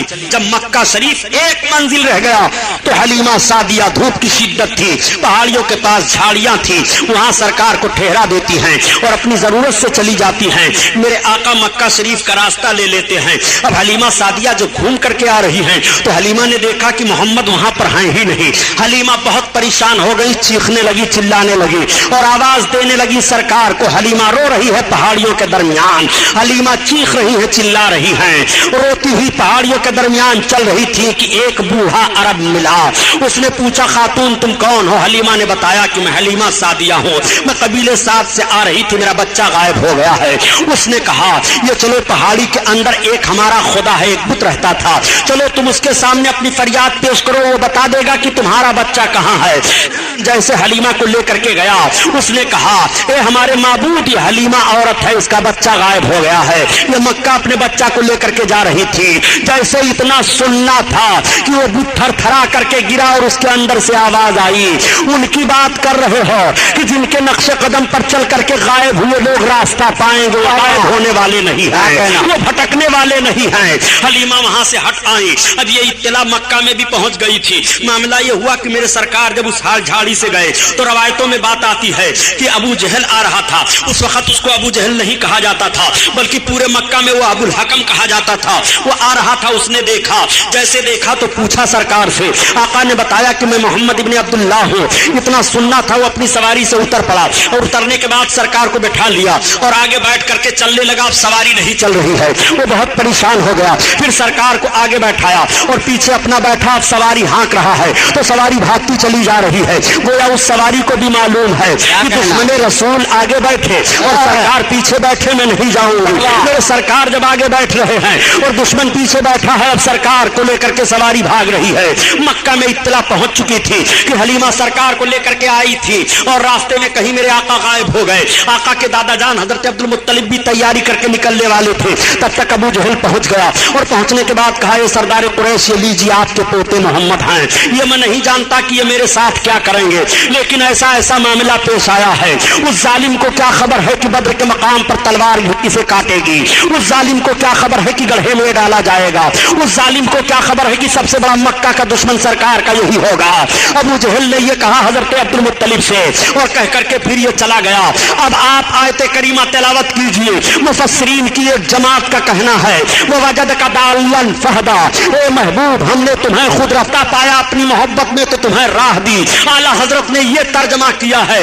इस आयत करीमा की तफसीर करते हुए मुफस्सिर फरमाते हैं, ए महबूब जब तुम हलीमा सादिया से मक्का के करीब पहाड़ी में अब गायब हुए थे तो हमने तुम्हें अपनी तरफ राह दे दी है। वो वजद का दालन फहदा, ए महबूब तुम्हें हमने राह दे दिया है। आका करीम सल्लल्लाहु ताला अलैहि वसल्लम चले आ रहे हैं। अब दादा जान की गोद में पहुंच गए। तब तक हलीमा सादिया भी रोती चिल्लाती हुई पहुंची। हलीमा सादिया को इल्म हो गया कि मेरे आका अपने दादा के पास पहुंच चुके हैं। उस वक्त मेरे सरकार की उम्र शरीफ 5 बरस की बताई जा रही है। आका करीम सल्लल्लाहु अलैहि वसल्लम के दादा जान ने हजरत हलीमा के पहुंचने पर हलीमा को तसल्ली दी और फरमाया कोई परेशानी की बात नहीं है। हजरत हलीमा को 1000 ऊंट और 50 रतल सोना आपके दादा जान ने सरकार के दूध पिलाने की खिदमत में दे दिया। इतना किसी औरत को इनाम नहीं मिला था जितना हलीमा सादिया को इनाम मिला है। वही हलीमा जो गुर्बत अफलास की मारी हुई थी, मुफलिस अल्लास थी, मगर वही हलीमा अम्मालदार हो जा रही है। हलीमा 1000 ऊंट के मालिक हो गई और 1000 ऊंट की मालिका बनने के बाद 50 रतल सोना भी उन्हें मिल जाता है। हलीमा ये सारी रकम सारी जायदाद लेकर के अपने घर वापस हो रही है। मेरे सरकार दादा जान के पास रह रहे हैं। आका करीम सल्लल्लाहु अलैहि वसल्लम की माँ सरकार को लेकर के कुछ दिन के बाद मदीना शरीफ की तरफ चल पड़ी और जब मकाम अबवा में सरकार की माँ पहुंची तो आका के वालदा की तबीयत खराब हो गई और वहीं पर सरकार की माँ का विसाल शरीफ हो गया। वहीं पर आपके मज़ार अनवर को की जियारत हुई, लेकिन चंद साल हुए कि वहां पर खबीस हुकूमत ने आका के वालदे करीमा के मज़ार पाक को ढा दिया। माज़अल्लाह आका करीम सल्लल्लाहु ताला अलैहि वसल्लम के माँ की एक कनीज थी, वो सरकार को मक्का वापस लेकर के चली आई, मदीना नहीं गई। अब मेरे सरकार अपने दादा जान के पास रह रहे हैं। दादा जान को सरकार से बड़ी मोहब्बत है। जब तक हजरत अब्दुल मुत्तलिब सरकार को खिला नहीं देते हैं खुद खाते नहीं, जब तक मेरे आका सो नहीं जाते हैं तब तक हजरत अब्दुल मुत्तलिब सोते नहीं हैं। वो जहां जहां चलते हैं सरकार को साथ लिए रहते हैं। एक मर्तबा कहत का पड़ना था, बारिश रुक गई। तमाम लोगों ने कहा ए सरदार कुरैश इस वक्त बारिश नहीं हो रही है। आका करीम सल्लल्लाहु अलैहि वसल्लम को लेकर के आपके दादा जान खाने काबा में गए और सरकार के वसीले से दुआ मांगते हैं। फौरन बादल छा गया, बारिश होने लगी। आका करीम सल्लल्लाहु ताला अलैहि वसल्लम से इस कदर दादा जान को मोहब्बत है। सारे अरब के लोग देख रहे हैं और कह रहे हैं कि किसी दादा को अपने पोते से इतनी मोहब्बत नहीं है जितनी सरदार कुरैश को मोहम्मद इब्न अब्दुल्लाह से मोहब्बत हो गई है।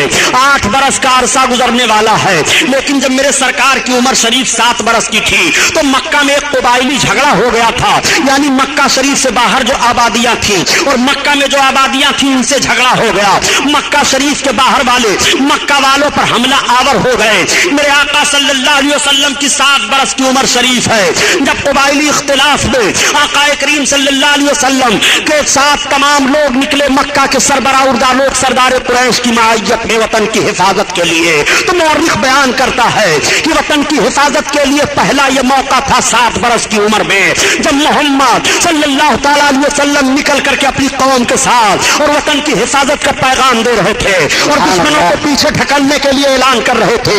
मैं अर्ज करना चाहता हूँ हे मुसलमानों, तुम उस नबी का कलमा पढ़ने वाले हो जिस नबी ने 7 बरस की उम्र शरीफ में वतन की हिफाजत का पैगाम दिया है और वतन की हिफाजत के लिए कौम के साथ साथ आगे आगे रहे हैं। मैं अर्ज करना चाहता हूँ उस नबी के उम्मती कभी भी वतन के गद्दार नहीं हो सकते हैं। हम वतन के वफादार हैं। हमने अपने वतन को अपने खून से सींचा है। हमने अपने वतन की हिफाजत अपने खून से की है।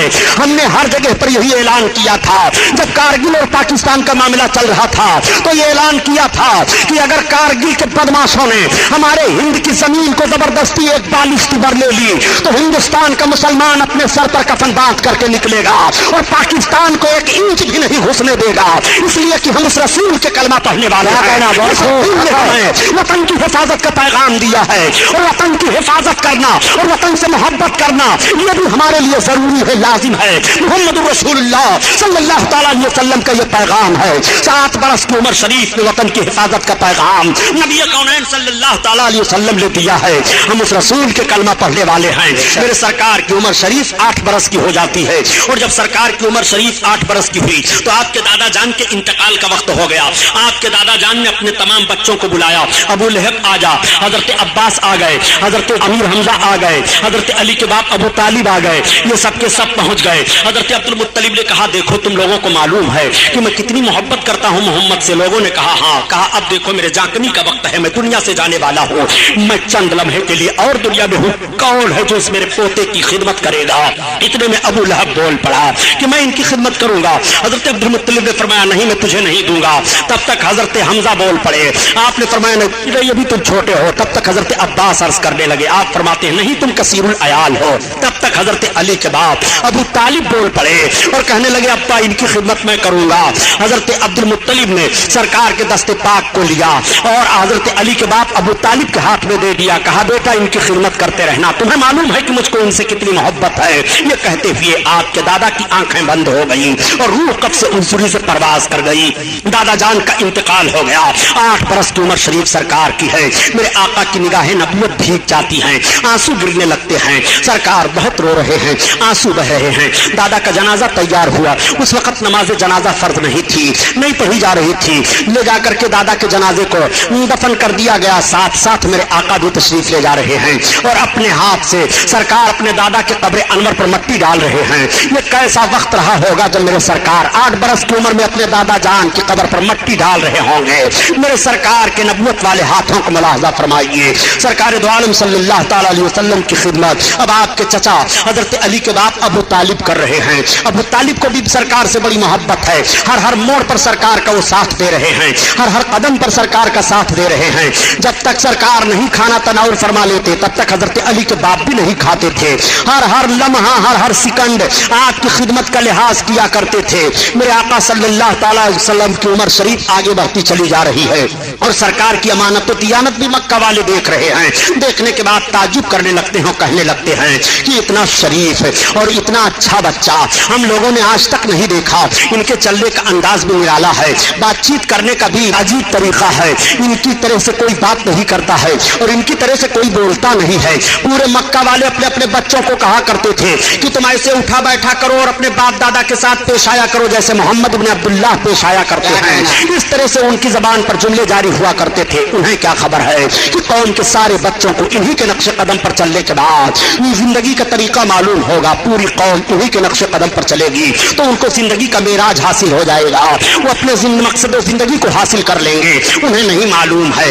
आकाए कौनैन सल्लल्लाहु ताला अलैहि वसल्लम की उम्र शरीफ आगे बढ़ती चली जा रही है। बताया जाता है कि मेरे सरकार की उम्र पाक 12 बरस की हो गई तो एक रोज आपने चचा जान से फरमाया ए चचा जान आपके ऊपर अखराजात बहुत है, जिम्मेदारियां बहुत हैं, अगर आप इजाजत दें तो तिजारत करने के लिए मैं भी आपके साथ चलूं।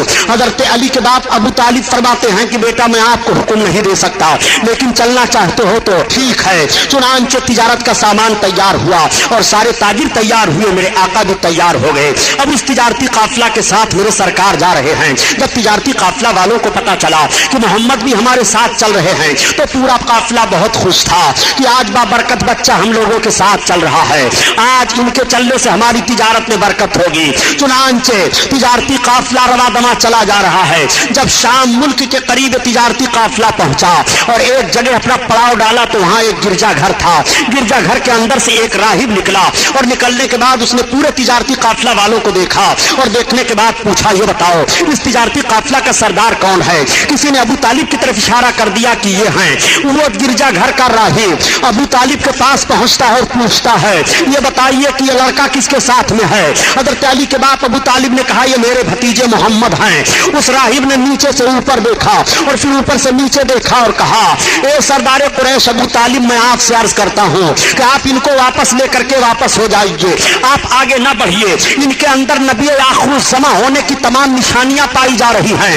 यहूद इनको पहचान लेंगे तो तकलीफ हो जाने का अंदेशा है, इसलिए मेरा मशवरा यह है कि आप वापस ले जाइए। चुनांचे अबू तालिब हजरत अली के बाप वहीं पर अपने माल को औने पौने करके बेच देते हैं और सरकार को लेकर के वापस आ जा रहे हैं। आकाए करीम मक्का शरीफ में फिर तशरीफ ले आए। मेरे सरकार की मुकद्दस उम्र का हिस्सा 13वां बरस का लगा है, मगर मेरे सरकार ने 13 और 14 बरस के बीच में अमानत और सदाकत का वो माहौल मक्का में छोड़ दिया है कि सारे मक्का के लोग आपको अमीन कहना शुरू कर देते हैं और आपको साबित कहना शुरू कर देते हैं। दोस्तों जिंदगी का दो ही रुख तो हसीन होता है, एक रुख का नाम अमानत है और दूसरे रुख का नाम सदाकत है। अगर नौजवान अमीन और साबित सादिक बन जाए तो मुआशरे से बुराइयां खत्म हो सकती हैं। अगर नौजवान अमीन और सादिक बन जाए तो बरकतें ही बरकतें होंगी। अगर नौजवान अमीन और सादिक बन जाए तो माएँ सताई नहीं जाएंगी। अगर नौजवान अमीन और सादिक बन जाए तो गुंडागर्दी का माहौल खत्म हो जाएगा। अगर नौजवान अमीन और सादिक बन जाए तो परेशानियां दूर हो जाएंगी। अगर नौजवान अमीन और सादिक बन जाए तो दुश्वारियों का सामना नहीं करना पड़ेगा। अगर नौजवान अमीन और सादिक बन जाए तो अय्याशियों के अड्डों पर आग लग सकती है, शराबखोरी का माहौल दूर हो सकता है। जिंदगी का दो ही रुख तो अजीम शान होता है, एक रुख का नाम अमानत है और दूसरे रुख का नाम सदाकत है। पैगंबर इस्लाम सल्लल्लाहु ताला अलैहि वसल्लम ने अपनी 13 बरस की उम्र शरीफ में अमानत और सदाकत का एक अजीम शान माहौल पेश फरमाया है। ए नौजवानों, तुम्हें अमीन बनकर के जीना चाहिए, तुम्हें सादिक बनकर के जीना चाहिए। मक्का वालों ने देखा कि मोहम्मद की जबान पर कभी भी कोई जुमला गलत नहीं आया है। मक्का वालों ने देखा कि मोहम्मद ने कभी भी अमानत में खयानत नहीं की है। जो चीज इनके पास रखी जा रही है वो बहु उसी हालत में पाई जा रही है। जो जो वो कह रहे हैं सच कह रहे हैं, कभी उनकी जबान पर गलत अल्फाज नहीं आए हैं। इस बुनियाद पर आप सादिक कहे जा रहे हैं, आपको अमीन कहा जा रहा है। मेरे सरकार इतने रहम दिल है कि एक रोज मेरे आका मक्का की गलियों से गुजर रहे थे, एक नौजवान अपनी बीवी को मार रहा था। सरकार की निगाह पड़ी, आका ने फरमाया खबरदार तुम औरत को ना मारो। क्या तुम औरत को मार रहे हो? तुम नौजवान हो, वो तुम्हारी बीवी है, तुम अपनी औरत को मार रहे हो। आखिर तुम भी इंसान हो, वो भी इंसान है। उस नौजवान ने कहा ए अमीनो सादिक मोहम्मद आप आ गए तो मैंने छोड़ दिया इसको मारना, वरना सोचा था कि इसकी हड्डी पिछली तोड़ डालूंगा। उस औरत ने देखा, देखने के बाद कहा आह ये कितने अच्छे नौजवान हैं। जब इनको दूसरे की औरत के साथ इस तरह रहमदिली है तो अपनी बीवी के साथ ये किस तरह रहमदिल से पेश आएंगे। इनका माहौल अपनी बीवी के साथ कैसा होगा। एक रोज मेरे सरकार तशरीफ ले जा रहे हैं, एक मालिक अपने गुलाम को मार रहा है। सरकार की निगाह पड़ी, आका ठहर गए, फरमाते खबरदार मालिक से गुलाम को मारो नहीं। तुम गुलाम को मार रहे हो, इंसान हो, ये भी इंसान है और इतना जुल्म कर रहे हो। उसने कहा ए मोहम्मद अगर आप ना आए होते तो आज मैंने सोचा था कि इसके जिस्म की चमड़ियां उधेड़ डालूंगा, मगर आप आ गए तो अब मैं नहीं मारूंगा। उस गुलाम ने एक आह ली और अर्ज किया आसमान और जमीन के मालिक ये कैसे अरब हैं, जब इनका रहमो करम दूसरे के गुलाम के साथ ऐसा है तो अपने गुलाम के साथ ये कितना रहम करते होंगे। काश ऐसों की गुलामी मिल जाए तो जिंदगी का मकसद हासिल हो जाए। गुलामों को क्या मालूम कि गुलामी की जंजीरें यही तोड़ेंगे, आजादियां यही देंगे, सबको आजादी इन्हीं से हासिल होगी। उनको मालूम नहीं है, मगर मेरे आका एक शाहराह मुतय्यन फरमा रहे हैं, दस्तूर हयात दे रहे हैं। आका करीम सल्लल्लाहु ताला अलैहि वसल्लम चले जा रहे हैं। 15-14 बरस की उम्र शरीफ मेरे आका की है। पूरे मक्का में आपकी अमानत और सदाकत का शोहरा हो गया है।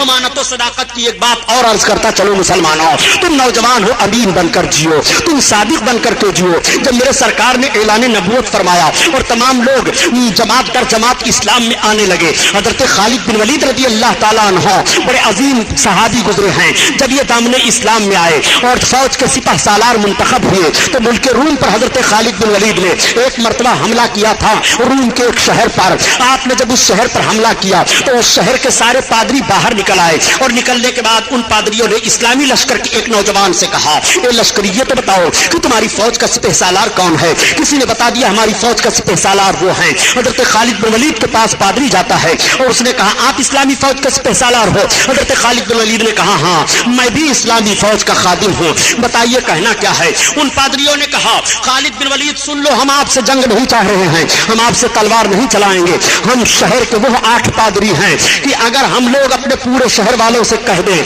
तो मर्द औरत बूढ़े बच्चे जीत हो या हार हो ये बात तो अलग है, मगर हमारा कहना इतना मानते हैं कि वो अपने सर पर कफन बांध करके निकलेंगे, लेकिन हम आपसे लड़ाई नहीं चाहते हैं। तो हजरत खालिद ने फरमाया फिर क्या चाहते हो। कहा हम ये चाह रहे हैं कि आप अपनी फौज को लेकर के सवेरे सवेरे हमारे किला के दरवाजा पर आ जाइए और किला के दरवाजा को पार कर जाइए, हमारी बाजार से गुजर जाइए। जब आप गुजर जाएंगे अपने लश्करियों को लेकर के तो हम आपको हवाले किला कर देंगे और हम सब आपके हवाले हो जाएंगे। हजरत खालिद बिन वलीद ने फरमाया ये तो बहुत आसान शर्तें हैं, मुझे मंजूर हैं। हवारियों ने और लश्करियों ने कहा कि ऐसा तो नहीं है कि इसके पीछे कोई जंगी दाव पेच हो। हजरत खालिद बिन वलीद फरमाते हैं घबराओ नहीं, अल्लाह हमारे साथ है। जब सुबह का सफेदा फैला हजरत खालिद बिन वलीद अपने घोड़े पर सवार हुए और अपने नौजवानों को हुक्म दिया नौजवानों मेरे पीछे पीछे आओ। किला के पास गए, दरवाजा खुला हुआ है, अपने आप को दरवाजा में डाल देते हैं और हजरत खालिद बिन वलीद चले जा रहे हैं, पीछे आपके तमाम फौजी चले जा रहे हैं। जब आप बाजार में पहुंचे और दाहिनी और बाईं जानिब देखते हैं तो आपकी समझ में बात आ गई, आप अपनी सवारी से नीचे उतर गए और उतरने के बाद اپنے جوانوں کی طرف مخاطب ہو کر کے ارشاد فرماتے ہیں میری قوم کے بہادروں میں سمجھ گیا کہ ان پادریوں نے یہ شرط کیوں لگائی تھی. آج تمہارے تقدس اور تمہاری پاکیزگی کا امتحان لیا جا رہا ہے. نوجوانوں سنو, انہوں نے اپنے بازار کو داہنی اور بائیں جانب حسین حسین لڑکیوں کو لا کر کے سجا دیا ہے. ان کا مقصد یہ ہے کہ جب نوجوان عرب گزریں گے ادھر سے اور ان کی نگاہیں اٹھیں گی تو ان کے ذہن و فکر میں ایک ایسا ماحول پیدا ہوگا, ایک ہیجانی کیفیت پیدا ہوگی کہ ان کا ذہن عیاشیوں کی طرف بھاگے گا اور ان کے قدم میں زلزلہ آ جائے گا, تلواریں ان کے ہاتھوں سے چھوٹ جائیں گی. میرے قوم کے بہادروں, آج تمہیں رسالت مآب صلی اللہ تعالی علیہ وسلم کا کردار پیش کرنا ہے. میرے آقا نے ارشاد فرمایا ہے کہ جب چلو تو اپنی نگاہوں کو نیچی کر کے تم نبی کے فرمان پر عمل کرو, قرآن کے حکم پر عمل کرو.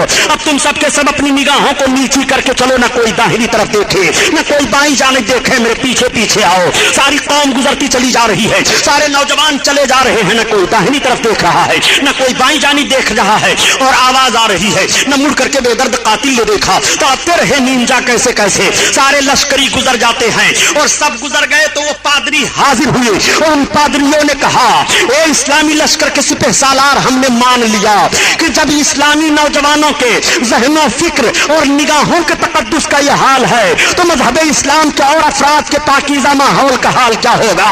اس لیے ہم نے مان لیا کہ اسلام پاک مذہب ہے اور اسلام ذہن و فکر کی طہارت دے رہا ہے. ہمیں بھی اسلام میں داخل کرو. پورے شہر کے لوگ کلمہ پڑھ کر کے اسلام میں داخل ہو جا رہے ہیں. میں عرض کرتا ہوں اے نوجوانوں, جب کل تمہاری نگاہوں کا تقدس سلامت رہا, جب کل تمہاری آنکھیں پاکیزہ تھی, کل جب تمہارے نظر و فکر میں اسلام کا شعور تھا تو مذہب اسلام بڑھتا چلا جا رہا تھا.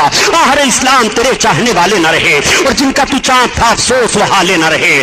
یہ تو تاریخ کا وہ واقعہ میں نے آپ کے سامنے رکھا تاکہ امانت و صداقت کی ایک جھلک آپ کے ذہن و فکر میں آئے اور آپ اس پر عمل کرتے ہوئے دکھائی دیں. میرے آقا صلی اللہ تعالی علیہ وسلم کی عمر شریف 14 برس کی ہے اور 14-15 برس کے بیچ میں میرے سرکار امانت و صداقت کا لوہا مکہ میں منوا لیتے ہیں. عمر پاک میرے آقا کی بڑھتی جا رہی ہے, آگے میرے سرکار چلے جا رہے ہیں. جب آقا کریم صلی اللہ تعالی علیہ وسلم کی عمر شریف 25 برس کی ہوئی, میرے آقا کی امانت و صداقت کا شہرہ پورے مکہ میں تھا.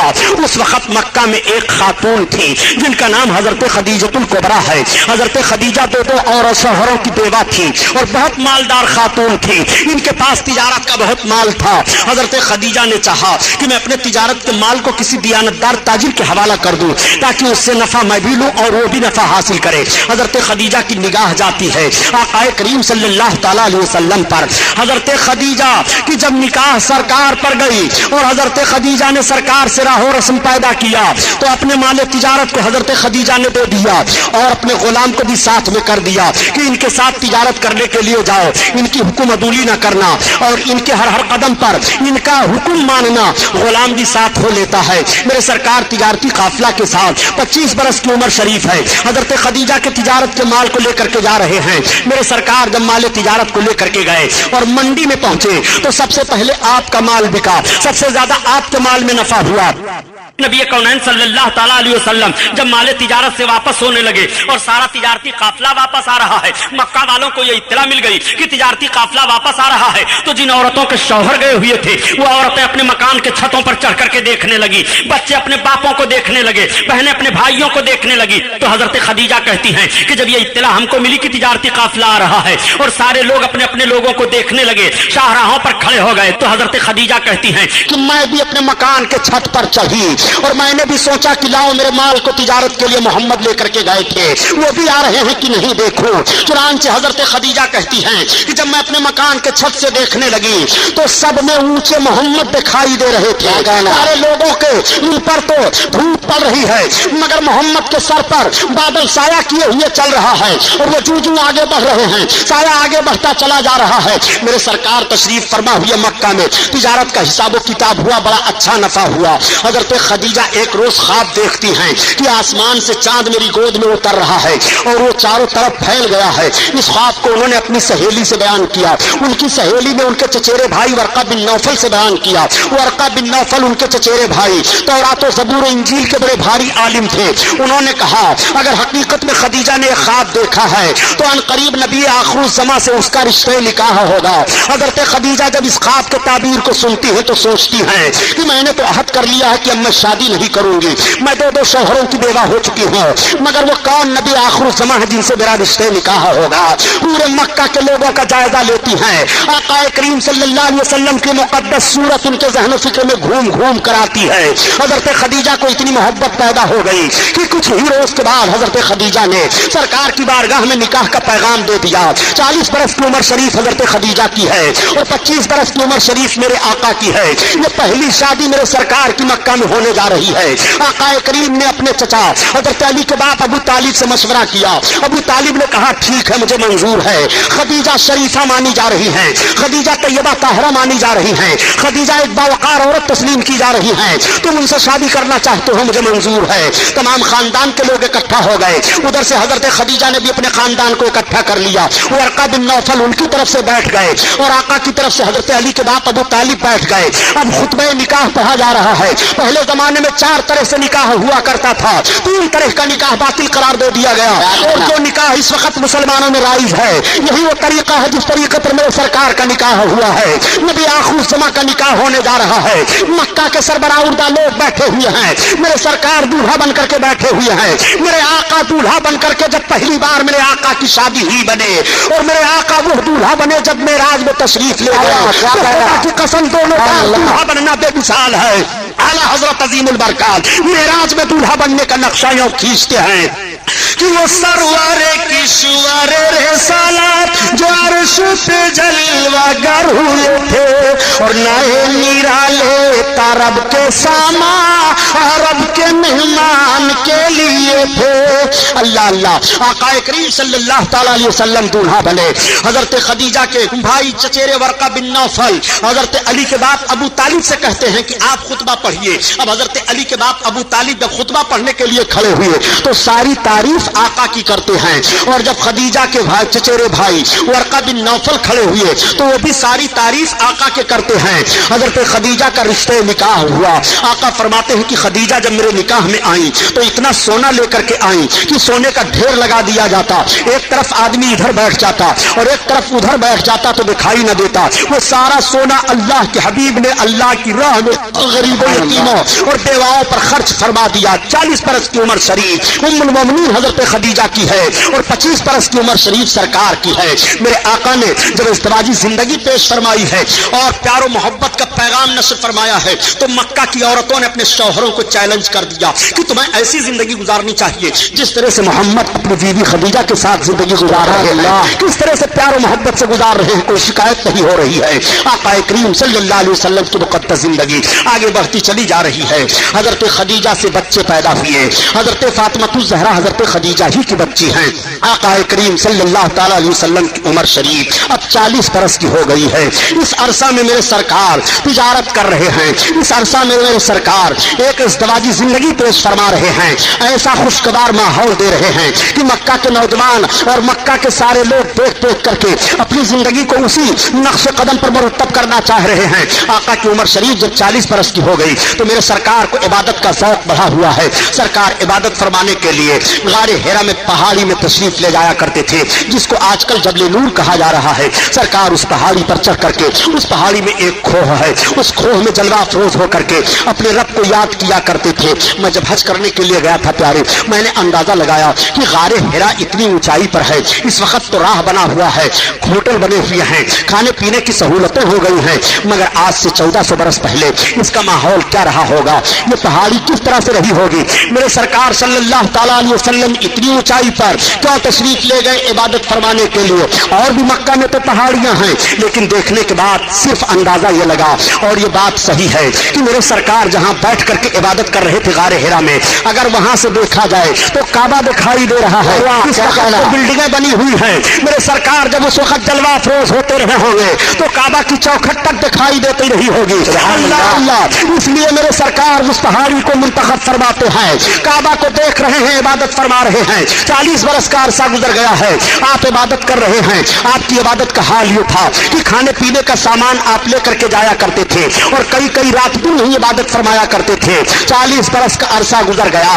अल्लाह ताला की तरफ से हजरत जिब्रील अलैहिस्सलाम को हुक्म हुआ, जिब्रील मेरे महबूब की बारगाह में वही लेकर के जाओ और मेरे महबूब को हुक्म सुनाओ कि अपनी नबूवत और रिसालत का ऐलान करें, मेरे तौहीद का ऐलान करें, वहदानियत का ऐलान करें। आज कुछ लोग कह दिया करते हैं कि 40 बरस के बाद मोहम्मद को नबूवत मिली है। मैं अर्ज करता हूँ, जुमला संभालो, कलम संभालो, ताकि ईमान का जनाजा न निकल ले पाए। नबी को 40 बरस के बाद नबूवत नहीं मिलती है, बल्कि नबी को 40 बरस के बाद ऐलान नबूवत का हुक्म मिलता है। नबूवत मिलने की बात कर रहे हो तो नबी की नबूवत कब से है पता नहीं लगा सकते हो। नबी कौनैन से सहाबा ने अर्ज किया था, या रसूल अल्लाह आप कब से नबी हुए हैं? तो आका ने इरशाद फरमाया था, मैं उस वक्त से नबी हूँ जब हजरत आदम अलैहिस्सलाम मिट्टी और पानी के दरमियान नबूवत पता लगा नहीं पाओगे। ऐलान नबूवत का वक्त तो जरूर मालूम है कि नबी 40 बरस के बाद ऐलान नबूवत फरमा रहे हैं और रब हुक्म दे रहा है। हजरत जिब्रील अलैहिस्सलात तस्लीम पहली वही लेकर के गारे हिरा में आका करीम सल्लल्लाहु अलैहि वसल्लम पर नाजिल हो रहे हैं। और जब हजरत जिब्रील नाजिल हुए तो रब के महबूब की बारगाह में अर्ज कर रहे हैं, इक़रा पढ़ो, इक़रा पढ़ो। एक जुमला में और अर्ज करता चलो प्यारे, इक़रा के लफ्ज से पहली वही आका पर नाजिल हो रही है। यहीं से पता चला कि उम्मत मोहम्मदिया के अफराद को पढ़ना चाहिए। आज हम लोग तालीम के से किस तरह दूर दिखाई दे रहे हैं, हम तालीम की तरफ जोर नहीं दे रहे हैं। नबी कौनैन पर जो वही का पहला लफ्ज नाजिल हो रहा है, इक़रा महबूब पढ़ो। आका फरमाते हैं, माना बेकारी में पढ़ने वाला नहीं हो, माना बेकारी में पढ़ने वाला नहीं हो। आका करीम ने जब ये फरमाया तो हजरत जिब्रील अलैहिस्सलाम ने दबोचा।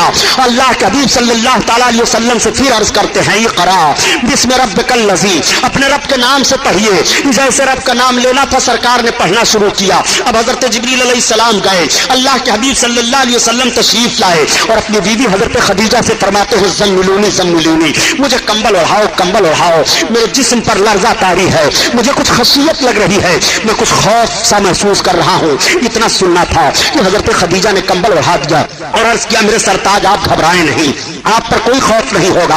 आप सिला रहमी करते हैं, आप यतीमों की देखभाल करते हैं, आप बेवाओं की खबरगिरी करते हैं। हजरत खदीजा ने सरकार को लिया और अपने चचेरे भाई वर्का बिन नौफल के पास फिर गई और सारा माहौल बयान कर देती हैं। हजरत वर्का बिन नौफल ने कहा, ऐ काश मैं उस वक्त होता जब आपकी उम्मत आपको निकाल देगी अपने वतन से। और ये जो कैफियत आप बयान दे रहे हैं, ये तो वही नाजिल होने की कैफियत है। आका फरमाते हैं, क्या मेरी कौम मुझको वतन से निकाल देगी? वर्का बिन नौफल ने कहा, हाँ, हर पैगंबर के साथ सख्ती की गई है। ये कह करके वो खामोश हो गए। आका करीम सल्लल्लाहु अलैहि वसल्लम तशरीफ लाए। अब कुछ रोज के लिए वही का सिलसिला बंद है। आका सल्लल्लाहु अलैहि वसल्लम पर फिर जब दोबारा वही नाजिल हुई तो रब ने इरशाद फरमाया, महबूब अब अपने अकारिब को, अजीजों को, रिश्तेदारों को मुझसे डराओ, अपनी नबूवत और रिसालत का ऐलान करो, मेरी वहदानियत का ऐलान करो। अल्लाह के हबीब सल्लल्लाहु तआला अलैहि वसल्लम ने सारी कौम की दावत ली और दावत लेने के बाद सरकार ने दावत खिला दिया और खिलाने के बाद आका इरशाद फरमाते हैं, मेरी कौम सुनो, मैंने किस लिए तुम्हें बुलाया है। आज मैं तुम्हें बताना चाहता हूँ, कुलू ला इलाहा इल्लल्लाह तुफ्लिहू, तुम ला इलाहा इल्लल्लाह पढ़ लो फलाह पा जाओगे।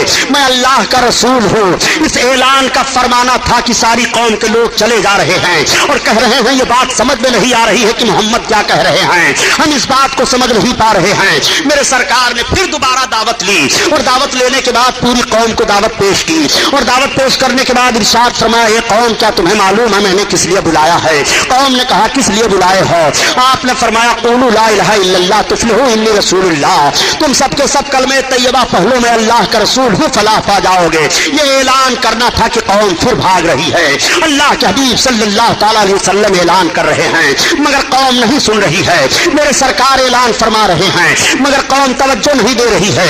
उस वक्त हजरत अबू बकर सिद्दीक मक्का से तिजारत करने के लिए तशरीफ बाहर ले गए थे।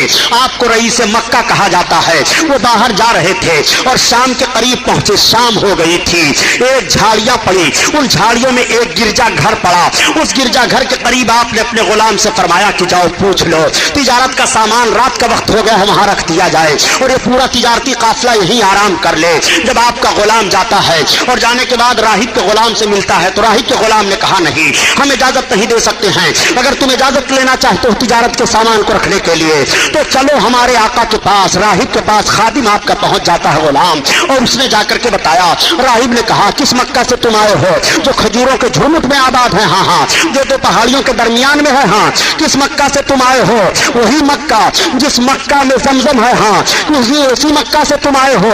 उसने सारी बातों बातों का जवाब दिया। कहा अच्छा जाओ तुम अपने आका को बुला लाओ। अब वो खादिम आया और उसने अर्ज किया हजरत अबू बकर इब्न कहाफा से कि आप चलिए, पादरी पहले आपको बुला रहा है, बिला आपके मशवरा और आपके पूछे हुए तिजारत के सामान को रखने की इजाजत नहीं देगा। हजरत अबू बकर सिद्दीक पहुंच गए। जैसे आप पहुंचे तब तक राहिब खड़ा हो गया और उसने आपकी पेशानी को चूम लिया और चूमने के बाद आपके हाथ को हाथ में ले लिया और उसने कहा ए अबू बकर इब्न कहाफा, तुम मुझे इजाजत दो, मैं तुम्हें अमीरुल मोमिनीन कहूं। तब तक हजरत अबू बकर सिद्दीक चौंक पड़े। आपने कहा अजीब मामला है, तुम अमीरुल मोमिनीन मुझे कहोगे? कहा खफा होने की जरूरत नहीं है। ए अबू बकर इब्न कहाफा, इस वक्त मक्का में नबी मबूस हुए हैं और उन्होंने नबूवत का ऐलान किया है। उनका कलमा सबसे पहले तुम पढ़ोगे और उनके खलीफा सबसे पहले तुम बनोगे। अमीरुल मोमिनीन पहले तुम्हें कहा जाएगा। ये मैं यूं ही नहीं बता रहा हूं, बल्कि मेरे पास ये सारी निशानियां मौजूद हैं। हजरत अबू बकर का यह सुनना था कि एक अजीब हैजानी कैफियत हो जाती है। रात गुजर जाती है, सामान तिजारत रख दिया जाता है और फिर जब सुबह हुई तो आपने वही अपने तिजारत के माल को ताजरों को दे दिया और वहीं से वापस आ गए। जब आप मक्का में पहुंचे तो आपने सुना वाकई अल्लाह के हबीब ने नबूवत और रिसालत का ऐलान फरमा दिया है। मक्का में सबसे पहले अबू जहल मिल गया और मिलने के बाद कहता है ए अबू बकर ने कहा था आ जाओ आ जाओ, अभी तुम तिजारत से आ रहे हो? कहा हाँ। कहा तुम्हारे साथी मोहम्मद तो रसूल और नबी होने का दावा कर रहे हैं। हजरत अबू बकर ने फरमाया अभी मैं कुछ जवाब नहीं दे सकता हूँ, अभी रास्ते के गर्दो गुबार में आता हुआ हूँ, अभी मैं फुर्सत पा जाऊं, सुकून हो जाए फिर जायजा लेता हूँ। आप अपने घर गए, सारा सामान रखा और रखने के बाद घर वालों से पूछा बताओ तुम्हें मोहम्मद का पता है कहीं? घर वालों ने कहा हम उनका पता तो नहीं जानते हैं, अलबत्ता उन्होंने अपनी नबूवत और रिसालत का ऐलान कर दिया है जिससे मक्का में एक इनकलाब बर्पा हो गया है। आपने पूछा किसी ने उनको नबी माना कि नहीं माना? घर वालों ने कहा अभी हमें यह पता नहीं है कि उनको किसी ने नबी रसूल तस्लीम किया कि नहीं किया। अब आप पता लगाते हुए चले जा रहे हैं। पता चला कि इसी पहाड़ की तरफ आप तशरीफ ले गए हैं। मेरे आका फारान की चोटी पर तशरीफ फरमा है। इधर हजरत अबू बकर सिद्दीक जा रहे हैं। जैसे सरकार पर निगाह पड़ी, आका ने हजरत अबू बकर को देखा, उठ करके खड़े हो गए और आका इरशाद फरमाते हैं अबू बकर आओ आओ, अहलन व सहलन मरहबा, अहलन व सहलन मरहबा। अब हजरत अबू बकर आगे बढ़ रहे हैं और आका भी चंद कदम आगे बढ़ रहे हैं। मैं अर्ज करना चाहता हूं प्यारे, उम्मती के लिए नबी खड़े हो रहे हैं और देखो अगर उम्मती के लिए नबी खड़े हो जाए तो कैसी बात है, और नबी की ताज़ीम के लिए उम्मती खड़ा हो जाए तो गुनाह की बात कैसे कर रहे हो? हज़रत रसूल कायनात अबू बकर इब्न कहाफा के लिए खड़े हो रहे हैं और जब आप खड़े हो गए, सरकार अबू बकर सरकार के करीब पहुंचे तो आका ने हाथ में हाथ लिया, मुबारकबाद पेश की। फरमाते हैं अबू बकर इब्न कहाफा मैं अल्लाह का रसूल हूँ। हज़रत अबू बकर सिद्दीक ने सिर्फ इतना अर्ज किया था कि जो नबी और रसूल होता है वो अपने नबूवत और रिसालत की कोई निशानी पेश करता है। तब तक मेरे आका इरशाद फरमाते हैं ए अबू बकर इब्न कहाफा, क्या राहिब ने जो गिरजा घर में तुम्हें मेरे लिए बशारत की हो काफी नहीं है मेरे रिसालत था? मेरे आका से हजरत अबू बकर ने अर्ज किया है मेरे आका अब रहने दीजिए, मुझे कलमा पढ़ाइए, इस्लाम में दाखिल फरमा लीजिए। सिद्दीक अजीम शख्सियत है जो पहली बार कलमा पढ़ करके पहले इंसान है मजहब इस्लाम में दाखिल हो रहे हैं। करता चलूं ये मुसलमानों, वाकया सुनाना मकसद नहीं है, बात सिर्फ समझा देना चाहता हूँ कि सबसे पहले हजरत अबू बकर सिद्दीक के दिल में कलमा पढ़ने की तहरीक कैसे पैदा हुई। इल्मे गैब मुस्तफा को जान करके उनके दिल में तहरीक पैदा हुई कलमा पढ़ने की। सबसे पहला इंसान जो नबी के इल्मे गैब को तस्लीम करके कलमा पढ़ रहा है। आज कुछ ऐसे लोग हो गए हैं जो खुदा की अता से भी नबी के इल्मे गैब का इनकार कर रहे हैं। मैं अर्ज करना चाहता हूँ इस्लाम में तुम्हारा दाखिला कैसे रहेगा। आओ देखो, हजरत अबू बकर सिद्दीक ने सरकार का कलमा पढ़ा और कलमा पढ़ करके इस्लाम में दाखिला ले लिया। मर्दों में सबसे पहले हजरत अबू बकर सिद्दीक ने कलमा पढ़ा, बच्चों में सबसे पहले हजरत अली ने कलमा पढ़ा, औरतों में सबसे पहले हजरत खदीजा ने कलमा पढ़ा, गुलामों में सबसे पहले हजरत ज़ैद इब्न हारिसा ने कलमा पढ़ा। वो लोग हैं जो सबसे पहले कलमा पढ़ करके इस्लाम में दाखिला ले रहे हैं। अब इस्लाम फैलना शुरू हो जाता है। हजरत अबू बकर सिद्दीक रज़ियल्लाहु ताला अन्हु अपने तौर पर इस्लाम की तबलीग फरमा रहे हैं और मेरे आका सल्लल्लाहु अलैहि वसल्लम तबलीग फरमा रहे हैं। सरकार के खिलाफ दुश्मनी हो रही है, घर घर में इख्तिलाफ उठ जाता है, बाप बेटे में जुदाई हो जाती है, बीवी शौहर में इख्तिलाफ हो जाता है, मगर मेरे सरकार अपनी तहरीक को आगे बढ़ाते चले जा रहे हैं। मक्का वाले बहुत तंग कर रहे हैं, इतना तंग कर रहे हैं कि रास्ता चलना दुश्वार हो जाता है।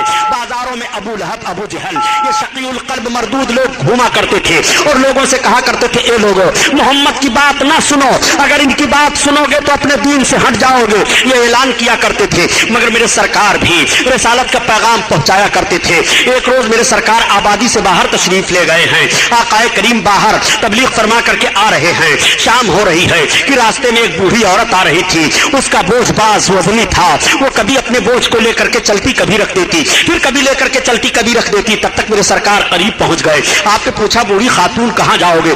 उसने अपने मंजिल की निशानदेही कर दी। आका ने उसके बोझ को संभाल लिया। अब सरकार चल रहे हैं और वो बूढ़ी औरत चल रही है। मेरे आका आहिस्ता आहिस्ता चल रहे हैं ताकि बूढ़ी औरत को तकलीफ ना होने पाए। उस खातून ने पूछा, ये अरब के शरीफ मर्द, ये तो बताओ कि किस कबीले से आप ताल्लुक रखते हो? आका ने फरमाया, मेरा ताल्लुक कबीले कुरैश से है। वो पूछती है, कबीले कुरैश में ऐसे ऐसे लोग हैं, बड़े अच्छे हो। ये पूछते हुए वो चली जा रही है। उसने कहा, अब ठहर जाइए। जब मेरे सरकार ठहरे तो कहा, रख दीजिए, यही मेरा गरीब खाना है। आका ने उसके बोझ को रखा। मेरे सरकार चलने लगे तो उसने कहा, आप मजदूरी ले लीजिए। आका ने फरमाया, मुझे मजदूरी की जरूरत नहीं है, मैं आ रहा था, तुम्हारी जरूरत थी, मैंने तुम्हारी जरूरत को हल कर दिया। उसने कहा, आप बड़े अच्छे शरीफ मर्द हो। अरब में ऐसे शरीफ कम पाए जा रहे हैं जो दूसरों की मदद इस तरह से कर दिया करते हैं और उजरत ना लेते हैं। आपने ये तो बताया कि मेरा ताल्लुक कबीले कुरैश से है। कबीले कुरैश में ऐसे शरीफ लोग पाए जा रहे हैं। मैंने सुना है कि कबीले कुरैश में मोहम्मद इब्ने अब्दुल्लाह पैदा हुए हैं जो नबूवत रिसालत का दावा कर रहे हैं। ये अरब के शराय शरीफ मर्द, क्या तुम उनको जानते हो? आका ने मुस्कुराते हुए फरमाया, ये बूढ़ी औरत, बताओ क्या तुम उन्हें पहचान रही हो? उस औरत ने कहा, मैं उनको पहचान कर क्या करूंगी? मैंने सुना है कि उनकी बोली जो सुन लेता है वो अपना मजहब छोड़ देता है, उनका दीन कबूल कर लिया करता है। मैं सिर्फ इसलिए तुमसे पूछ रही हूँ कि तुम बड़े शरीफ हो और नरम दिल हो। उनके करीब न जाना, वो भी कबीले कुरैश से ताल्लुक रखते हैं। तब तक आका ने इरशाद फरमाया, एक खातून, जिस मर्द के ताल्लुक से तुमने सुना है मोहम्मद इब्ने अब्दुल्लाह मैं ही हूँ, मोहम्मद इब्ने अब्दुल्लाह तुम ही हो, तो सबसे पहले मुझे कलमा पढ़ाओ, इस्लाम में दाखिल करो। अल्लाह के हबीब ने कलमा पढ़ाया और इस्लाम में दाखिल फरमा लिया। मैं अर्ज करता हूँ, ये मुसलमानों, यूरोप के मुहक्किकीन ने जब मजहब इस्लाम की तबलीग का ये तरीका देखा तो आज भी कहने पर मजबूर हैं कि मजहब इस्लाम को जिस तरह से पैगम्बर इस्लाम ने फैलाया है, अगर अखवत व मोहब्बत और रहमदिली का वो पैगाम पेश करके मजहब इस्लाम की नशो इशात की जाए तो आज भी दुनिया के गोशा गोशा में सिर्फ और सिर्फ मजहब इस्लाम होगा। ये मेरे सरकार इस्लाम की तबलीग फरमा रहे हैं। इस्लाम बढ़ता चला जा रहा है, इस्लाम फैलता चला जा रहा है। इस्लाम की मुखालफत करने वाले भी बढ़ते और फैलते चले जा रहे हैं। जब मुखालफीन हद से ज्यादा हो गए और मारपीट दहाड़ शुरू हो गई, हजरत बिलाल हफ्सी 8वें नंबर पर हैं, जिनको बहुत सताया जा रहा है, खरीद कर आजाद किया गया। हजरत अमीर हमजा उसी मौका पर इस्लाम लाए जब अबू जहल ने सरकार को पत्थर फेंक करके मार दिया था और आका के सरे अक़दस में पत्थर मस हो गया था, खून निकला था। हमजा बाहर गए हुए थे, आते हैं और बीवी ने बता दिया कि कबीले कुरैश के नौजवानों को क्या हो गया है कि मोहम्मद जैसे शरीफ और अमीन सादिक को ऐसे ऐसे लोग पत्थर फेंक दें, उनको नामूस की कभी ख्याल नहीं आ रहा है। इतना सुनना था कि सरकार के चचा हजरत हमजा आगे बढ़े थे, अबू जहल को मारा और उसके सर को फोड़ दिया था, हाथ तोड़ दिया था। बड़ा हंगामा हुआ था और उसके बाद हरम शरीफ में गए। मेरे आका नमाज पढ़ रहे थे। हरम शरीफ में जाने के बाद कहते हैं, मेरे भतीजे खुश हो जाओ, मैंने उस मरदूत से तुम्हारी चोट का बदला ले लिया है। आका फरमाते हैं, चचा जान, उस वक्त तक मैं न खुश हूँगा जब तक आपका कुफ्र न टूट जाए। आपने अर्ज किया है, बेटा मुझे आपकी खुशी मंजूर है, अगर कलमा पढ़ने में खुश हो रहे हो तो लो मुझे कलमा पढ़ाओ, मैं कलमा पढ़ रहा हूँ। इस्लाम में दाखिल हो गए, इस्लाम बढ़ता जा रहा है। 40वें नंबर पर हजरत उमर फारूक आजम हैं, इस्लाम कबूल कर रहे हैं। इस तरह से इस्लाम के फरोग का सिलसिला आगे फैलता चला जा रहा है। जब सारे मक्का के काफिर तब परेशान और आजिज हो गए तो ये सब के सब हजरत अली के बाप अबू तालिब के पास गए और जाकर के कहने लगे, ए कुरैश के सरदार सुन लो, आपके भतीजे की बहुत सारी तहरीकें आगे बढ़ती चली जा रही हैं और वो हमारे बुतों को बुरा भला कहते चले जा रहे हैं, अपने दीन में लोगों को दाखिल करते चले जा रहे हैं। आप उनको रोकिए, अगर वो हमसे अरब के किसी हसीन जमील लड़की से शादी करने के लिए मांग करें तो हम तैयार हैं। अगर वो हमारी सरदारी चाहते हैं तो हम सरदारी देने के लिए तैयार हैं। वो हमारे माबूदों को बुरा भला ना कहें, हमारे माबूदों की बुराई ना करें। हजरत अली के बाप अबू तालिब ने कहा, बेटा सुन रहे हो लोग क्या कह रहे हैं? तो आका इरशाद फरमाते हुए, चचा जान, अगर ये लोग मेरे दाहिने हाथ में सूरज ला कर रख दें और बाएं हाथ में चांद ला करके रख दें, जब भी मैं अपनी तहरीक से बाज नहीं आऊंगा। ये मैं तहरीक अपनी तरफ से नहीं चला रहा हूँ, ये रब का हुक्म है जो मैं तहरीक चला रहा हूँ और मैं इससे बाज नहीं आऊंगा। हजरत अली के बाप अबू तालिब कहते हैं बेटा ठीक है तुम अपनी तबलीग करते रहो, लेकिन अल्लाह की मशीयत देखो कि हजरत अली के बाप अबू तालिब को कलमा नसीब ना हुआ, वो कलमा पढ़ करके दुनिया से नहीं गए। बहरहाल हम हजरत अली के बाप अबू तालिब पर कोई बहस नहीं करना चाहते हैं। आकाए करीम सल्लल्लाहु अलैहि वसल्लम को उनसे बड़ी मोहब्बत थी और पूरी जिंदगी तक वो सरकार से मोहब्बत करते रहे। एक मोड़ ऐसा भी आया था कि शाबे अबी तालिब में सबके सब महसूर हो गए थे, यानी अरब के मक्का के कुफ्फार ने कहा ओ सरदार कुरैश अबू तालिब, अगर बाईकाट आप अपने भतीजे का नहीं कर रहे हैं तो हम सबके सब आपका भी बाईकाट और आपके सारे बिरादरियों और सारे खानदान का बाईकाट कर देंगे।